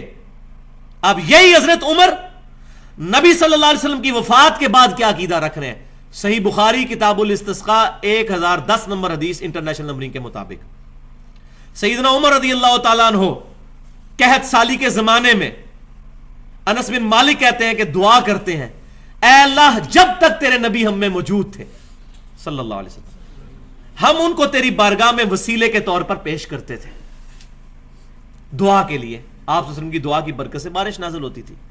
اب آپ صلی اللہ علیہ وسلم کے بعد ہم آپ صلی اللہ علیہ وسلم کے چچا کو لے کر آئے ہیں, اور پھر سیدنا عباس بن عبد المطلب حضور صلی اللہ علیہ وسلم کے چچا دعا کرتے تو بارش برس پڑتی. معاذ اللہ استغفر اللہ, نبی صلی اللہ علیہ وسلم وفات کے بعد آپ کا مرتبہ کوئی کم ہو گیا تھا؟ نہیں. اصل میں سیدنا عمر نے یہ عقیدہ دیا کہ زندگی میں کسی سے جا کر دعا کروانا اور چیز ہے، اور وفات کے بعد اس کے ساتھ کمیونیکیشن کرنا اور چیز ہے. ورنہ نبی صلی اللہ علیہ وسلم کے ہوتے ہوئے عباس بن عبد المطلب کو لانے کی ضرورت ہی نہیں تھی، اور وہ سیدنا عمر جن تک حدیث بھی پہنچی ہوئی ہے، ایسا نہیں کہ ان کو حدیث ہی نہیں پتا کہ آپ صلی اللہ علیہ وسلم کی مبارک انگلیوں سے پانی کے چشمے جاری ہوتے ہیں، تو آپ کٹورا لے کر پہنچ جاتے ہیں نا وہاں پر کہ یا رسول اللہ صلی اللہ علیہ وسلم، دنیا میں بھی آپ صلی اللہ علیہ وسلم کی مبارک انگلیوں سے پانی کے چشمے جاری ہوئے، اپنا قبر مبارک سے ہاتھ باہر نکالیں اور اپنا ہاتھ مبارک اس کٹورے میں رکھ دیں تاکہ پانی کے چشمے جاری ہو جائے. نہیں ہوا ایسے، بالکل نہیں ہوا. تو اس سے صحابہ کرام نے ہمیں یہ عقیدہ دیا کہ وفات کے بعد برزخی حیات کو دنیاوی زندگی پر قیاس کرنا بہت بڑی بے وقوفی ہے، اور یہ انسان کو بسا اوقات شرک کے دائرے کے اندر لے جاتی ہے. گستاخی تو ہوگی، شرک کے دائرے میں بھی انسان پہنچ جائے گا. تو یہ 3 بڑے شبہات. اب چوتھا شبہ، اب جب سارے معاملات ختم ہو جاتے ہیں نا، پھر وہ نا، چونکہ قرآن حدیث میں تو دلائل نہیں ہے، پھر بزرگوں کے واقعات سنانے شروع کر دیتے ہیں. فلاں بزرگ کا واقعہ انہوں نے یہ کر دیا، فلاں نے یہ کر دیا، فلاں نے وہ یہ کر دیا. مسئلہ ہے کہ بھائیو، یہ واقعات اگر ماننے شروع کر دیں نا ہم، تو میں آپ کو الحمدللہ تمام مکاتب فکر سے بزرگوں کی ایسی ایسی کرامتیں سنا سکتا ہوں، ان کی اپنی لکھی ہوئی، کہ اگر وہ بریلوی کی ہوں گی تو دیوبندی کہے گا جی جھوٹ ہے، دیوبندی کی ہوں گی تو بریلوی کہے گا جھوٹ ہے، اہل حدیث کی ہوں گی تو یہ دونوں کہیں گے جھوٹ ہے، اہل حدیث ان دونوں کو جھوٹ کہیں گے. یہ مانیں گے بھی تو اپنے بزرگوں کی کرامتیں، اور کسی کی نہیں مانیں گے. تو جب آپ کسی اور کے بزرگ کی کرامت ماننے کے لیے تیار ہی نہیں ہے، تو ہمیں اپنے بزرگ کی کرامت پیش کرنے کی ضرورت نہیں ہے. ہمیں پھر اس بزرگ کی کرامت پیش کریں جو آپ میں اور ہم میں کامن ہے. امام کائنات، سید الاولین والآخرین، شفیع المذنبین، رحمت للعالمین، سیدنا و مولانا امام اعظم محمد رسول اللہ صلی اللہ علیہ وسلم. لائیں قرآن اور سنت سے پیش کریں، صحابہ کرام کے اجماع سے کوئی بات پیش کر دیں، اپنی قیاس رائیاں نہ کریں. یہ من گھڑت واقعات پیش کر کے کتاب و سنت کا جنازہ نہ نکالیں. تو یہ چوتھا شبہ یہ ہے کہ یا تو واقعات پیش کیے جاتے ہیں، پھر ضعیف قسم کی حدیثیں اور روایتیں اور من گھڑت قسم کے قصہ کہانی پیش کر کے قرآن کی واضح آیات کو کاؤنٹر کیا جاتا ہے. انا للہ و انا الیہ راجعون. یہ کتاب بھائیوں محفوظ ہے. دنیا میں کوئی حدیث آ جائے، 1 ارب حدیثیں بھی آ جائیں، اس کتاب پر پیش ہوں گی. اس سے نہیں ٹکرانی چاہیے. ایاک نستعین، دعا صرف اللہ ہی سے، بس. اب کوئی حدیث ایسی نہیں ہوگی جو قرآن کی اس آیت کو کاؤنٹر کر دے. وہ حدیث ہی نہیں ہوگی، وہ حدیث صحیح نہیں ہوگی اصول محدثین پر، میرے آپ کے کہنے پر نہیں، اصول محدثین پر. اب میں یہاں پر انصاف کا تقاضا سمجھتا ہوں کہ ایک چیز بیان کر دوں. انہی واقعات میں سے ایک واقعہ جو بہت مشہور ہے، اور ہمارے سب کانٹیننٹ میں 2 بھاری فرقے جو اپنے آپ کو فخری اہل سنت کہتے ہیں، حالانکہ اس طرح کے واقعات لکھ کے ان کو شرم کرنی چاہیے. اہل سنت کا یہ منہج ہے؟ اہل سنت کا یہ منہج نہیں ہو سکتا. اہل سنت کا منہج کتاب و سنت اجماع کو حجت ماننا ہے، اور جہاں کہیں ان تینوں چیزوں میں کوئی چیز نہ ملے پھر قیاس اور اجتہاد بھی کیا جا سکتا ہے. تو چونکہ وہ اپنے آپ کو فخری اہل سنت کہتے ہیں، تو اب اہل سنت کی یہ تعلیمات تو نہیں ہے. تو ہمارے سب کانٹیننٹ میں 2 بھاری فرقے، نمبر 1 بریلوی اور نمبر 2 دیوبندی. ان دونوں مکتبہ فکر کی 2 بڑی جماعتیں اس وقت پوری دنیا میں دعوت و تبلیغ کا کام کر رہی ہیں. بریلویوں کی دعوت اسلامی ہے، تقریباً 65 سے 70 ملکوں میں ان کا دعوت کا کام پھیل چکا ہے بقول ان کے، ٹی وی چینل بھی ان کا چل رہا ہے. اور دیوبندیوں کی تبلیغی جماعت ہے جن کا دعویٰ ہے کہ تقریباً 168 ملکوں میں ہمارے مراکز قائم ہو چکے ہیں. اب دونوں کے سلیبس میں جو کتابیں شامل ہیں ان دونوں میں یہ واقعہ درج ہے. الیاس قادری صاحب جو دعوت اسلامی کے امیر ہیں، ان کی کتاب ہے فیضان سنت، اور اس کا چیپٹر ہے مصافحہ اور معانقہ کی سنتیں اور آداب، صفحہ نمبر 654. اور دیوبندی عالم شیخ ذکریہ سہارنپوری جن کا لکھا ہوا تبلیغی نصاب پوری دنیا میں لے کر تبلیغی جماعت گھومتی ہے اور پڑھ پڑھ کر سناتی ہے، فضائل درود والا چیپٹر اس کا، اور فضائل حج والا چیپٹر تبلیغی نصاب کا. اس میں فصل نمبر 9 کے صفحہ نمبر 130 کے اوپر فضائل حج میں شیخ ذکریہ صاحب یہ واقعہ لے کر آئے ہیں. انتہائی گستاخانہ واقعہ. وہ کہتے ہیں کہ شیخ احمد رفائی صاحب کہتے ہیں کہ 555 ہجری میں جب وہ حج سے فراغت کے بعد روضہ رسول پر حاضر ہوئے صلی اللہ علیہ وسلم، تو عربی کے 2 شعر قبر رسول پر جا کر پڑھے 555 ہجری میں، یعنی تقریباً 550 سال نبی صلی اللہ علیہ وسلم کو دنیا سے تشریف لے جائے ہوئے ہو چکے ہیں۔ 550 سال کے بعد شیخ احمد رفائی، جن سے یہ رفائی قادری سلسلہ بھی چلتا ہے، مصر کے اندر بہت زیادہ ہیں، کویت کے اندر بھی ہیں یہ لوگ، وہ کہتے ہیں جی قبر رسول پر وہ پہنچے، انہوں نے 2 عربی شعر پڑھے جن کا ترجمہ کچھ یوں تھا کہ دوری کی حالت میں اپنی روح کو آستانہ اقدس پر حاضری کے لیے بھیجتا تھا، تو اے اللہ کے رسول صلی اللہ علیہ وسلم، اب میں اپنا جسم بھی لے کر آپ صلی اللہ علیہ وسلم کے پاس آیا ہوں، تو آپ صلی اللہ علیہ وسلم اپنا دستے مبارک اپنی قبر سے باہر نکالیں تاکہ میں اس دستے مبارک کی زیارت کروں اور اس کو بوسہ دوں، ولیعوذ باللہ تعالی۔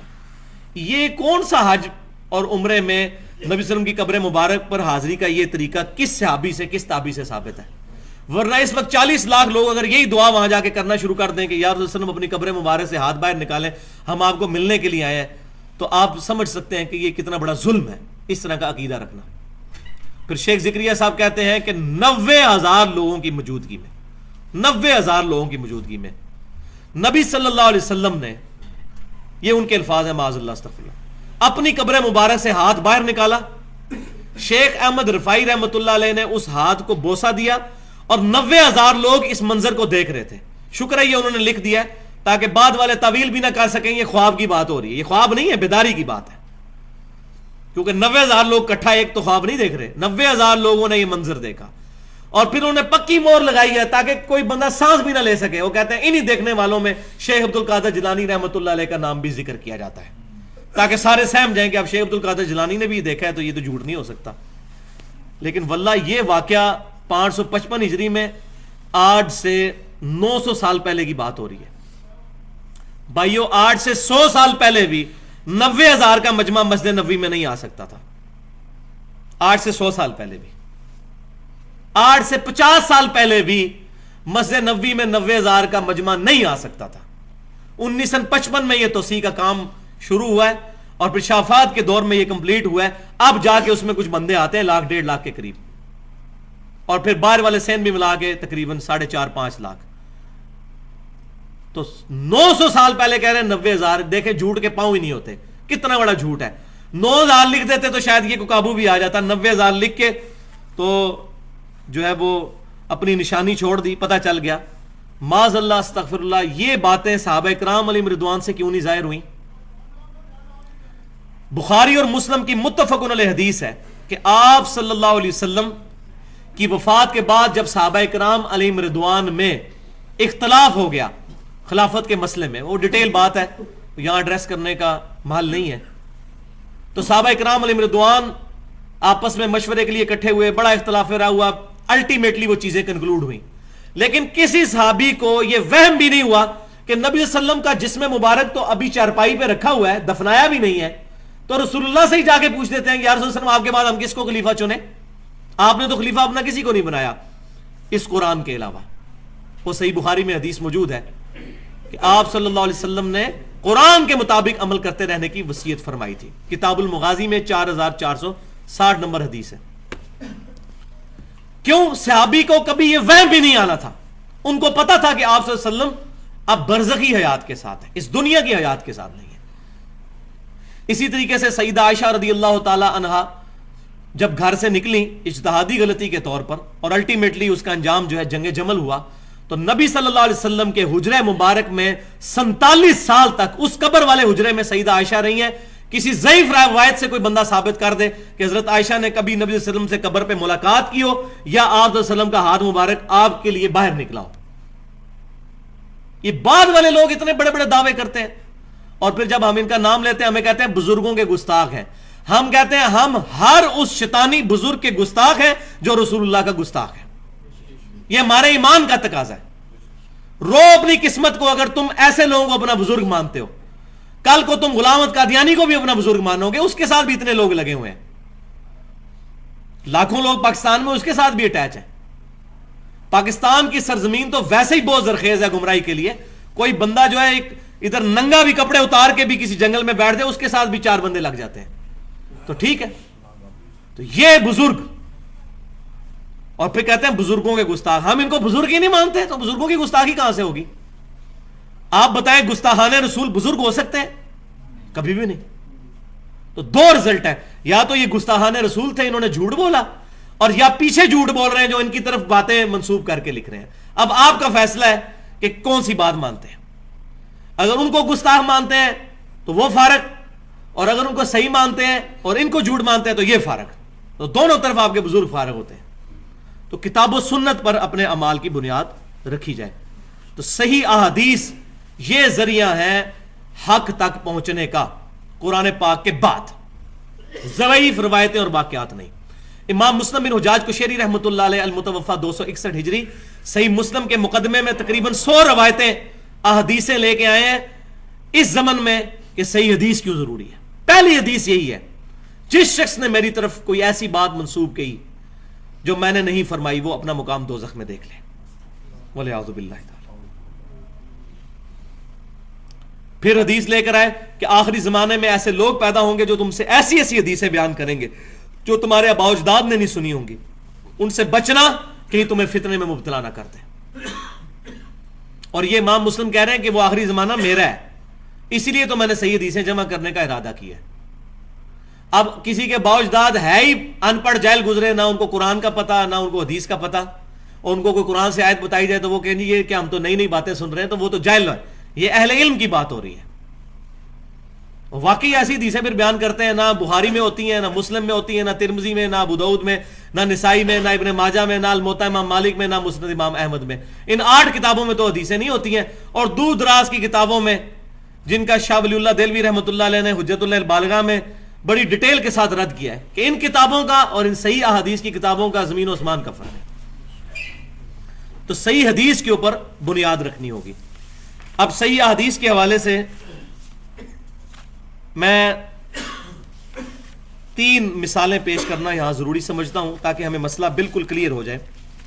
پہلی مثال مسند امام احمد سے کہ امام کائنات صلی اللہ علیہ وسلم کے پاس ایک صحابی حاضر ہوئے. انہوں نے کہہ دیا یا رسول اللہ ما شاء اللہ و شئت، اے اللہ کے رسول جو اللہ چاہے اور جو آپ چاہیں. آپ صلی اللہ علیہ وسلم نے فرمایا اجعلتنی للہ ندا، کیا تم نے مجھے اللہ کے مقابل کھڑا کر دیا ہے؟ قل بل ما شاء اللہ وحدہ، بلکہ یہ کہو کہ جو اکیلا اللہ چاہے. اب اس صحابی نے پاکستانی مولوی کی طرح یہ نہیں کیا کہ اے اللہ کے رسول میں آپ کو مستقل بالذات نہیں سمجھ کے پکار رہا، میں غیر مستقل بالذات سمجھ کر اور محدود اور عطائی کے تحت باذن اللہ آپ کو پکار رہا ہوں، تو آپ نے مجھے کیوں کہہ دیا کہ مجھے اللہ کے مقابلے میں کھڑا کر دیا؟ یہ نہیں انہوں نے کہا. ان کو پتا تھا نیت جو کچھ بھی ہو، جو چیز اللہ نے اپنے ساتھ خاص کر لی ہے وہ مخلوق میں اذن کے ساتھ ماننا بھی شرک ہے. اللہ کے اذن کے ساتھ کسی کی عبادت ہو سکتی ہے؟ نہیں. حضرت آدم علیہ السلام کی عبادت نہیں ہوئی تھی، وہ سجدہ تعظیمی تھا. سجدہ عبادت ہمیشہ ہی حرام رہا ہے. سجدہ تعظیمی پچھلی امتوں میں جائز تھا، اس امت میں وہ بھی حرام ہو گیا. اللہ کا شکر ہے حرام ہوا، ورنہ یہ لوگ جو اب اس قدر شرک کر رہے ہیں ان کے پاس بہت بڑی دلیل موجود ہوتی. دوسری مثال جامعہ ترمذی میں سیدنا ابن عباس رضی اللہ تعالیٰ عنہ کو نبی صلی اللہ علیہ وسلم نے وصیت فرماتے ہوئے کہا اپنی سواری کے پیچھے بٹھا کر، اے بیٹے اللہ کے احکام کی حفاظت کر، اللہ تیری حفاظت فرمائے گا. اللہ کے حقوق کا خیال رکھ، تو اپنے رب کو اپنے سامنے پائے گا جب بھی مصیبت آئے گی تو.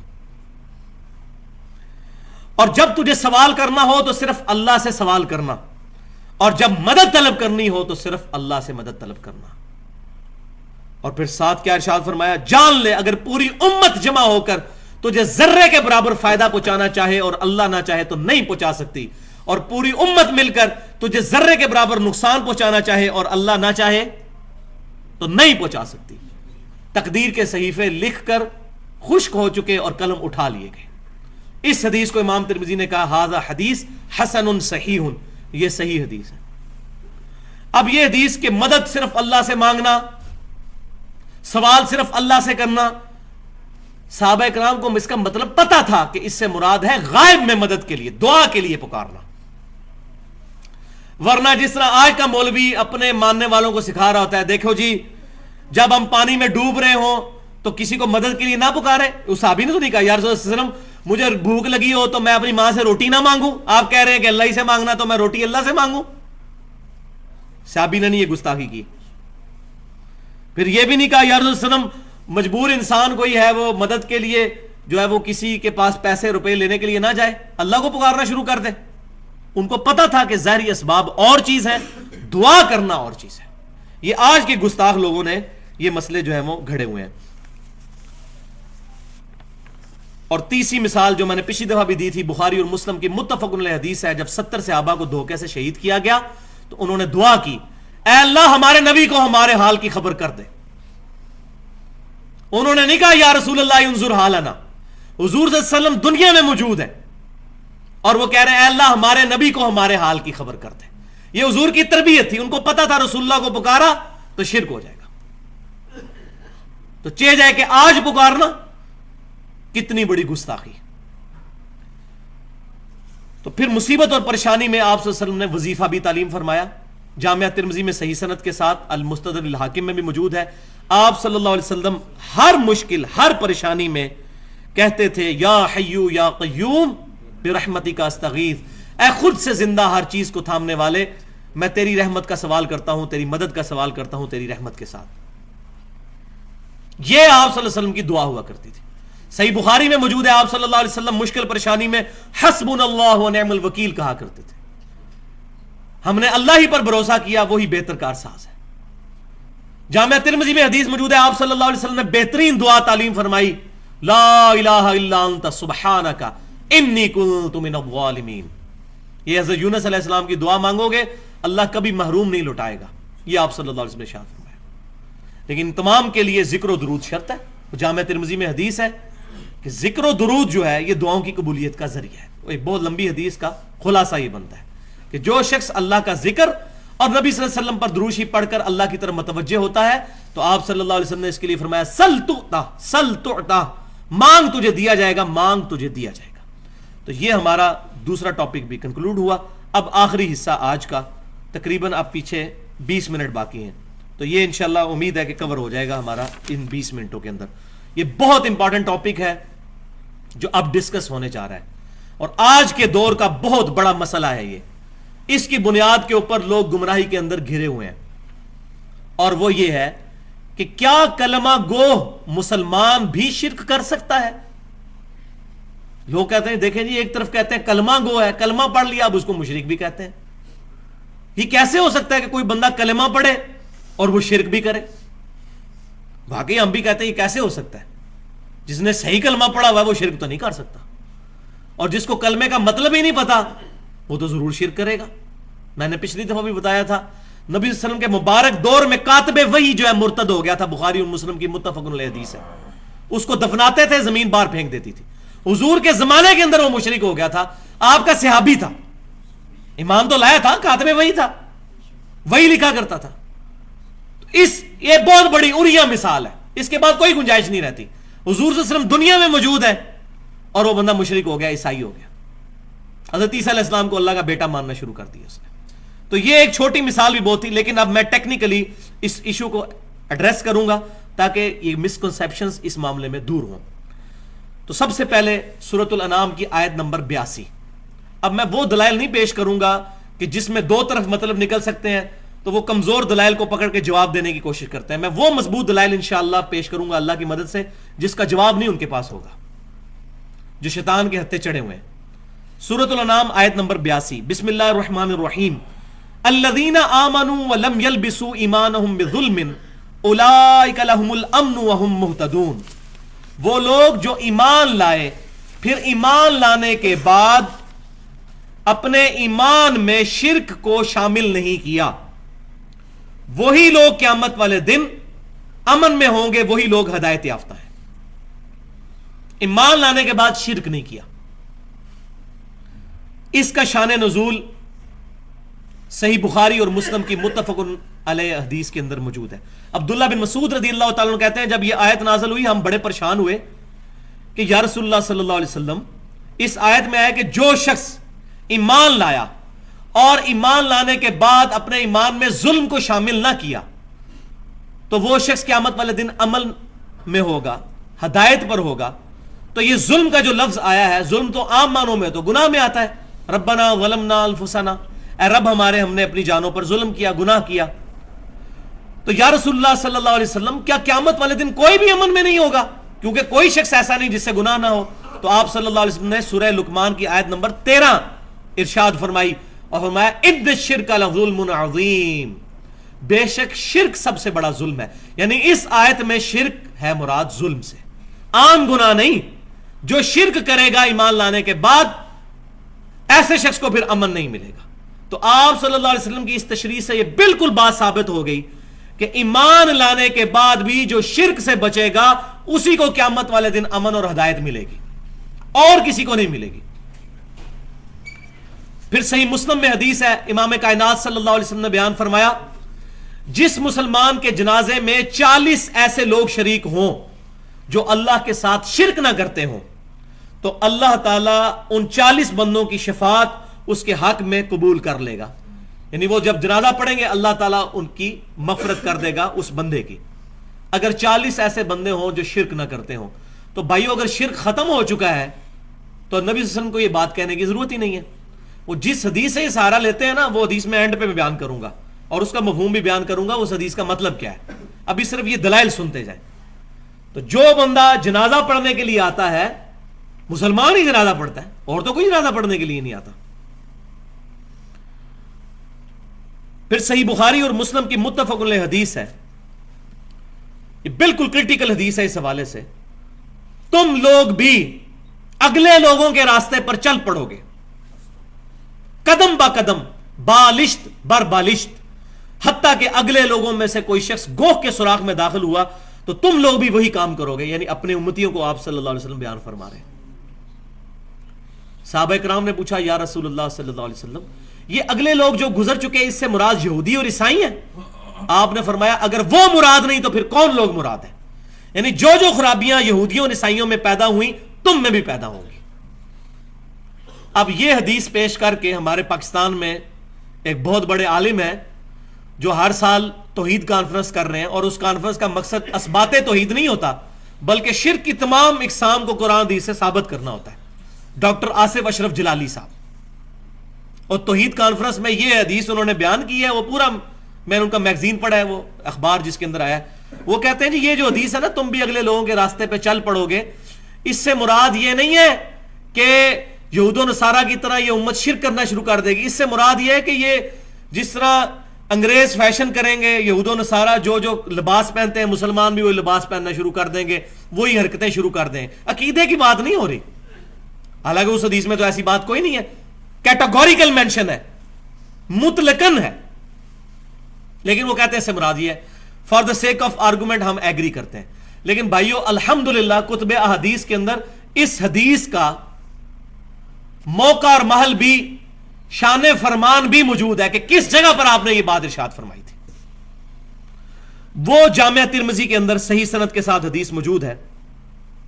ابو واقد رضی اللہ تعالیٰ عنہ کہتے ہیں جب ہم غزوہ حنین کے لیے جا رہے تھے تو راستے میں ایک درخت آیا جس کو ذات انوات کہا جاتا تھا, جس پر مشرکین جنگ میں فتح کے لیے برکت کے طور پر اپنا اسلحہ لٹکایا کرتے تھے. تو صحابہ کرام میں سے کچھ نے عرض کیا یا رسول اللہ صلی اللہ علیہ وسلم, آپ بھی ہمارے لیے کوئی ایسا درخت مقرر فرما دیں جہاں پر ہم اپنا اسلحہ لٹکا لیا کریں برکت کے لیے, جس طرح یہ مشرکین کرتے ہیں. تو آپ صلی اللہ علیہ وسلم نے کہا سبحان اللہ, یہ جو جملہ بولا جاتا ہے یعنی اللہ پاک ہے, اس کو آپ بریکٹ میں سمجھ لیں, معذوف ہے, سبحان اللہ عما یشرکون, اللہ پاک ہے اس شرک سے جو لوگ کرتے ہیں. سبحان اللہ, اللہ پاک ہے. تم نے تو آج وہی بات کر دی جو موسیٰ علیہ السلام کے امتیوں نے کہی تھی. سورۃ الاعراف آیت نمبر 138 آپ صلی اللہ علیہ وسلم نے تلاوت فرمائی کہ جب ان کی قوم ایک ایسی جگہ سے گزری جہاں لوگ بتوں پر اعتکاف کیے ہوئے بیٹھے ہوئے تھے, تو انہوں نے کہا اے موسیٰ علیہ السلام آپ ہمارے لیے بھی کوئی اس طرح کا بت بنا دیں جس پر ہم بیٹھ جایا کریں عبادت کے لیے. تو آپ صلی اللہ علیہ وسلم نے اس کو بت کے ساتھ تشبیہ دی. دیکھیں درخت کو, آج بھی ہو رہا ہے, آپ دیکھ لیں یہ جتنے مزارات ہیں درخت ہیں ان کے ساتھ ٹاکیاں بھی وہ باندھی ہوئی ہوتی ہیں کپڑے کی مختلف, اور منتیں مانی, بالکل سیم وہی چیز چل رہی ہے. تو آپ صلی اللہ علیہ وسلم نے فرمایا کہ تم نے وہی بات کر دی جو موسیٰ کے لوگوں نے کی تھی. موسیٰ علیہ السلام دنیا میں موجود تھے. پھر آپ نے یہی بات ارشاد فرمائی جو بخاری اور مسلم میں ہے, تم بھی اس ذات کی قسم جس کے قبضہ قدرت میں میری جان ہے, قسم اٹھا کے اللہ کے نبی کہہ رہے ہیں, تم بھی اسی راستے پر چل پڑو گے جس پر پچھلے لوگ چلے تھے, جو پہلے لوگ گزر چکے. اب آپ صلی اللہ علیہ وسلم کے یہ حدیث کا کانٹیکسٹ ہی بتا رہا ہے کہ شرک کے حوالے سے اب تو گنجائش ہی نہیں رہ جاتی کو بندہ انکار کرے. تو حدیث کی حفاظت کرتی ہے, کوئی باطل اس میں داخل نہیں ہو سکتا.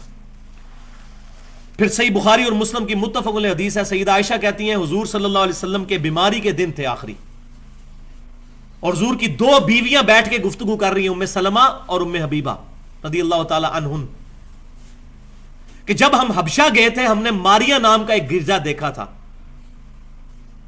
جہاں بہت تصویریں لٹکی ہوئی تھی. تو نبی صلی اللہ علیہ وسلم جلال میں آئے, آپ صلی اللہ علیہ وسلم نے فرمایا یہی تو ان لوگوں میں خرابی تھی, جب ان میں کوئی نیک آدمی فوت ہو جاتا تھا تو وہ اس کی قبر پر مسجد بنا لیتے تھے, پھر وہاں اس کی تصویریں لٹکا لیتے تھے اور وہاں پر سجدے شروع کر دیتے تھے.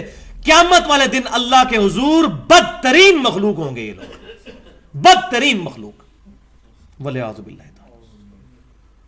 یہ بخاری اور مسلم کی متفق علیہ حدیث ہے. پھر صحیح مسلم کی حدیث ہے, یہ ہمارا پورا ریسرچ پیپر اس پہ چھپ چکا ہے, رسول اللہ کی آخری وصیت ہے, وہ انشاءاللہ ربیع الاول پہ ایڈریس بھی کریں گے اس کو ڈیٹیل کے ساتھ, کہ آپ صلی اللہ علیہ وسلم نے وفات سے 5 دن پہلے, صحیح مسلم کے الفاظ ہیں, جندب رضی اللہ تعالیٰ عنہ کہتے ہیں 5 دن پہلے حضور نے ہمیں ایک بات ارشاد فرمائی, دیکھنا تم سے پہلے جو لوگ تھے ان میں کوئی نیک آدمی فوت ہو جاتا تھا, لوگ اس کی قبر پہ سجدے شروع کر دیتے تھے, خبردار میں تمہیں منع کرتا ہوں یہ بات نہ کرنا. اور پھر بخاری اور مسلم کی متفق علیہ حدیث, حضور صلی اللہ علیہ وسلم کے بارے میں سیدہ عائشہ کہتی ہیں جب جس بیماری میں آپ کی وفات ہوئی آپ صلی اللہ علیہ وسلم اپنی چادر اپنے سر مبارک سے اتارتے تھے, چہرہ مبارک سے ہٹاتے تھے, اور بار بار یہ کہتے تھے لعنت اللہ علی الیہود والنصارى اتخذوا قبور انبیائہم مساجدا, اللہ کی لعنت ہو یہودیوں اور عیسائیوں پر, انہوں نے اپنے نبیوں کی قبروں کو سجدہ گاہ بنا لیا تھا, والعیاذ باللہ تعالی. اس کے آگے حضرت عائشہ کے کامنٹس ہیں بخاری اور مسلم میں جو اس حوالے سے کلیئر کریں گے مسئلے کو. سیدہ عائشہ کہتی ہیں اگر ہمیں یہ ڈر نہ ہوتا کہ لوگ رسول اللہ کی قبر پر سجدے شروع کر دیں گے تو ہم آپ صلی اللہ علیہ وسلم کی قبر مبارک کو زائرین کی زیارت کے لیے عام کھول دیتے, لیکن ہمیں ڈر تھا, اور حضور صلی اللہ علیہ وسلم بھی ہمیں اسی بات سے ڈرا رہے تھے. حضرت عائشہ کو تو ڈر تھا شرک کا, پاکستان کے مولوی کو 1400 سال بعد کوئی ڈر ہی نہیں ہے. ان سے زیادہ کون نبی صلی اللہ علیہ وسلم کی باتوں کا فہم رکھنے والا تھا. پھر مسند امام احمد کے اندر صحیح سند کے ساتھ حدیث موجود ہے, نبی صلی اللہ علیہ وسلم نے دعا فرمائی اللہم لا تجعل قبری وثنا یعبد, اے اللہ میری قبر کو وہ بت نہ بننے دینا کہ لوگ اسے پوجنا شروع کر دیں, والعیاذ باللہ تعالی. وثن کا لفظ بت نہ بننے دینا, یعنی جس کو پوجا جائے گا وہ بت ہے, چاہے قبر ہو یا پتھر ہو یا درخت ہو, میری قبر کو بت نہ بننے دینا. تو یہ احادیث تھیں جو بالکل یہ بات کلیئر کرتی ہیں کہ آپ صلی اللہ علیہ وسلم کو بھی خدشہ تھا, صحابہ کرام کو بھی خدشہ تھا. پھر صحیح بخاری کے اندر نبی صلی اللہ علیہ وسلم کا یہ فرمان بھی موجود ہے, دیکھنا میری شان کو اس طرح بلند نہ کرنا جس طرح عیسائیوں نے, نصارہ نے اپنے نبی کی شان کو بلند کر دیا تھا, میں اللہ کا بندہ اور اس کا رسول ہوں, مجھے اللہ کا بندہ اور اس کا رسول ہی کہنا. آپ وسلم کو کیوں ٹینشن تھی وہ آج پتہ چل رہا ہے ہمیں, جب ہمیں مسجد سے سننے کو ملتا ہے نور من نور اللہ, اللہ کے نور میں سے نکلا ہوا نور, اور اللہ کہہ رہا ہے لم یلد ولم یولد, اللہ میں سے نہ کوئی نکلا نہ اللہ کسی میں سے نکلا. یہ صحیح ترجمہ ہے اس کا, بالکل اپروپریٹ ٹرانسلیشن, نور من نور اللہ. وہی یہود و نصارہ والے کام شروع ہو گئے یہاں پر بھی, اللہ تعالی ہمیں محفوظ کرے. اب ہم اس آخری بات کی طرف آتے ہیں کہ یہ امت خوش نصیب امت ہے اس حوالے سے کہ اللہ تعالیٰ نے اس امت کے ایک گروہ کو قیامت تک کے لیے شرک سے محفوظ کر دیا, ایک گروہ کو. وہ جو حدیث پیش کرتے ہیں وہ اب آپ سن لیں. صحیح بخاری اور مسلم کی متفق علیہ حدیث ہے کہ آپ صلی اللہ علیہ وسلم نے غزوہ احد کے جو شہداء تھے ان پر 8 سال کے بعد نماز جنازہ پڑھی, اپنی وفات سے چند دن پہلے قبر پہ جا کے. پھر آپ صلی اللہ علیہ وسلم نے وہاں ایک خطبہ دیا جس میں آپ صلی اللہ علیہ وسلم نے فرمایا مجھے تمہارے بارے میں شرک کا خدشہ نہیں ہے, البتہ مجھے یہ ڈر ہے کہ تم دنیا کے مال کے اندر دنیا میں رغبت کرنا شروع کر دو گے.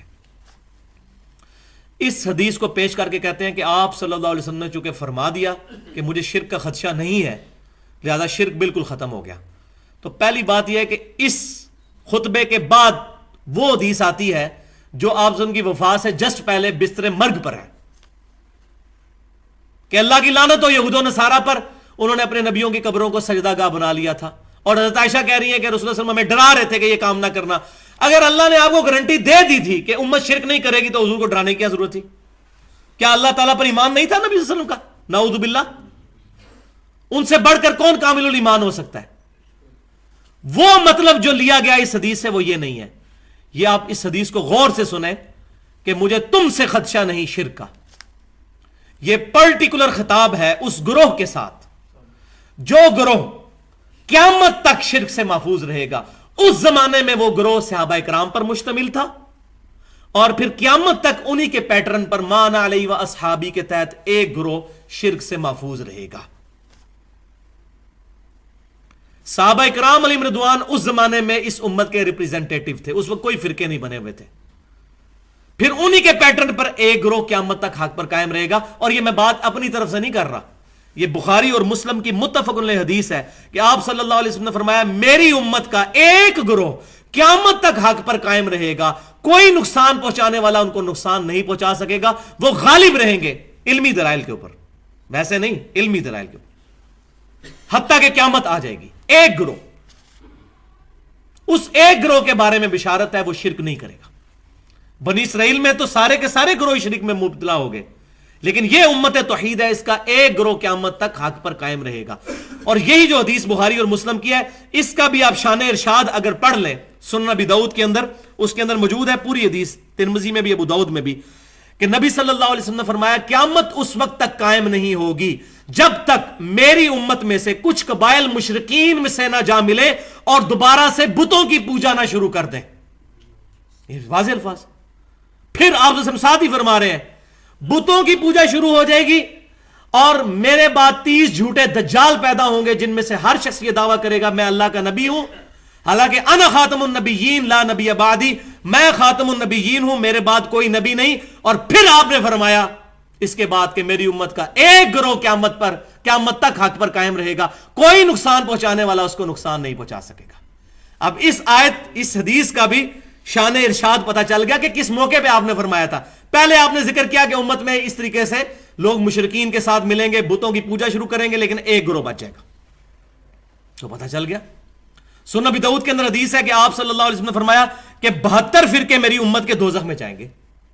تو دوزخ میں کیوں جا رہے ہوں گے؟ وہ مسلمانوں کے فرقے، غیر مسلموں کو چھوڑ دیں. قادیانی فرقہ کہاں سے نکلا ہے؟ مسلمانوں میں سے. حلولیہ کہاں سے نکلے ہیں؟ مسلمانوں میں سے بھی. یہ لوگ شرک نہیں کر رہے. تو یہ حدیث بالکل آؤٹ آف کنٹیکسٹ پیش کی جاتی ہے. اس کا مفہوم صرف یہ ہے کہ میری امت ایز اے ہول، پوری امت گمراہ نہیں ہوگی جس طرح بنی اسرائیل ہو گئی تھی. ایک گروہ یہاں پر حق پر قائم رہے گا. اور وہ المستدرک للحاکم میں صحیح سند کے ساتھ حدیث موجود ہے. آپ صلی اللہ علیہ وسلم نے فرمایا کہ میری پوری امت کبھی بھی گمراہی پر جمع نہیں ہوگی، کبھی بھی ایسا نہیں ہوگا. ایک گروہ اختلاف کرتا رہے گا، ضرور حق پر قائم رہے گا. تو یہ جو حدیث ہے بخاری اور مسلم کی کہ مجھے تم سے شرک کا خدشہ نہیں، اس کی تفسیر جو محدثین نے کی ہے، بریلوی دیوبندی اہل حدیثوں نے نہیں، شیعوں نے نہیں، محدثین نے. ابن حجر اسقلانی رحمۃ اللہ علیہ المتوفی 852 ہجری اور علامہ بدر الدین عینی رحمۃ اللہ علیہ المتوفی 855 ہجری، 8 سے تقریباً 600-700 سال پہلے ان لوگوں نے اس حدیث کی شرح میں لکھ دیا کہ اس سے مراد یہ نہیں ہے کہ پوری امت شرک نہیں کرے گی، اس سے مراد ایک گروہ ہے. ورنہ ہم نے امت میں دیکھا ہے کتنے لوگ مشرک بھی ہوئے ہیں. یہ ان ائمہ نے بھی اپنی کتابوں کے اندر، فتح الباری کے اندر اور عمدۃ القاری کے اندر، محدثین نے یہ ڈیٹیل کے ساتھ لکھ دیا. اور میں نے الحمدللہ اس کی بھی حاجت نہیں، دلائل کے ساتھ یہ بات بالکل واضح کر دی ہے. تو آپ صلی اللہ علیہ وسلم نے فرمایا میری امت کا ایک گروہ قیامت تک حق پر قائم رہے گا، کوئی نقصان پہنچانے والا ان کو نقصان نہیں پہنچائے گا. تو ایک گروہ کی گارنٹی ہے، وہ نبی صلی اللہ علیہ وسلم کے زمانے میں صحابہ کرام تھے. آپ صلی اللہ علیہ وسلم کے بعد آپ صلی اللہ علیہ وسلم کے صحابہ کے پیٹرن پر قیامت تک ایک گروہ حق پر قائم رہے گا.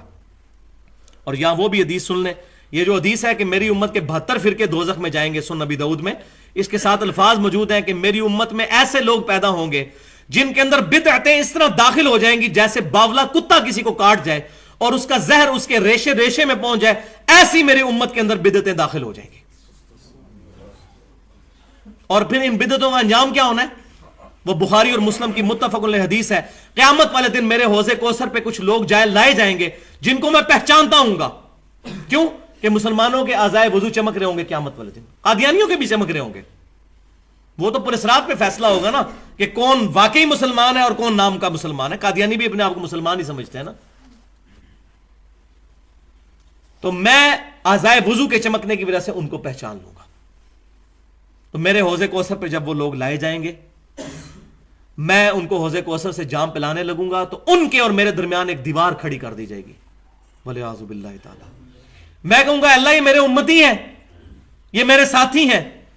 تو نبی صلی اللہ علیہ وسلم کو کہا جائے گا اے اللہ کے رسول، آپ کو نہیں پتا آپ کے بعد ان لوگوں نے دین میں بدعتیں جاری کر دی تھیں اور دین سے الٹے قدم پھر گئے تھے. تو آپ صلی اللہ علیہ وسلم فرماتے ہیں میں کہوں گا سحقا سحقا لمن غیر بعدی سحقا سحقا لمن بدل بعدی. ان پر پھٹکارو، ان کو مجھ سے دور کر دو جنہوں نے میری وفات کے بعد میرے دین کو بدل دیا، جنہوں نے میری وفات کے بعد میرا دین ٹیمپر کر دیا. ان کو مجھ سے دور کر دو، کوئی شفاعت نہیں ہوگی ان لوگوں کی. تو یہ جو کہتے ہیں جی اب شرک تو امتی کر ہی نہیں سکتا، کتنے مسلمانوں کے گروہ ہیں اس وقت جن کو سارے مشرک کہتے ہیں. ایران کے اندر ایک گروہ ہے نصیریہ فرقہ جو سیدنا علی کے لیے الوہیت کا عقیدہ رکھتا ہے، حضرت علی کو اللہ مانتا ہے. پوری دنیا کے شیعہ اس کو کافر کہتے ہیں، اس گروہ کو اہل سنت بھی کافر کہتے ہیں. حلولیہ کا گروہ کہ اللہ تعالیٰ بندے میں حلول کر جاتا ہے، پینتھیزم کا عقیدہ، یہ بھی کفری عقیدہ، شرکی عقیدہ. اس طرح کے کئی عقیدے ہو گزرے ہیں مسلمانوں میں، ایسے گروہ ہو گزرے ہیں. اور آج پاکستان کی سرزمین جو ہے وہ خاص طور پر اس معاملے میں بہت زرخیز ہے. یہاں پر گمراہی کے اعتبار سے یہاں کتنے لوگ موجود ہیں جو غیر اللہ کو دعا کے لیے پکارتے ہیں. اللہ تعالیٰ سے دعا ہے کہ ہمیں کتاب و سنت کی تعلیمات پر عمل کرنے کی توفیق عطا فرمائے اور شیطان کے یہ جو اوچھے ہتھ کنڈے ہیں ان سے محفوظ فرمائے. ہر مصیبت ہر پریشانی میں صرف اپنے رب کو پکارنے کی توفیق عطا فرمائے. یا حی یا قیوم برحمتک استغیث. جو بات میں نے کی حق بات اللہ تعالی ہمارے دلوں میں راسخ فرمائے. اگر میری منہ سے کوئی ایسی بات نکلی ہو جو کتاب و سنت اور اجماع کے خلاف ہے، ہمارے دلوں سے اللہ تعالی محو کر دے. سبحانک اللہم و بحمدک اشہد ان لا الہ الا انت استغفرک و اتوب الیک وما علینا الا البلاغ المبین.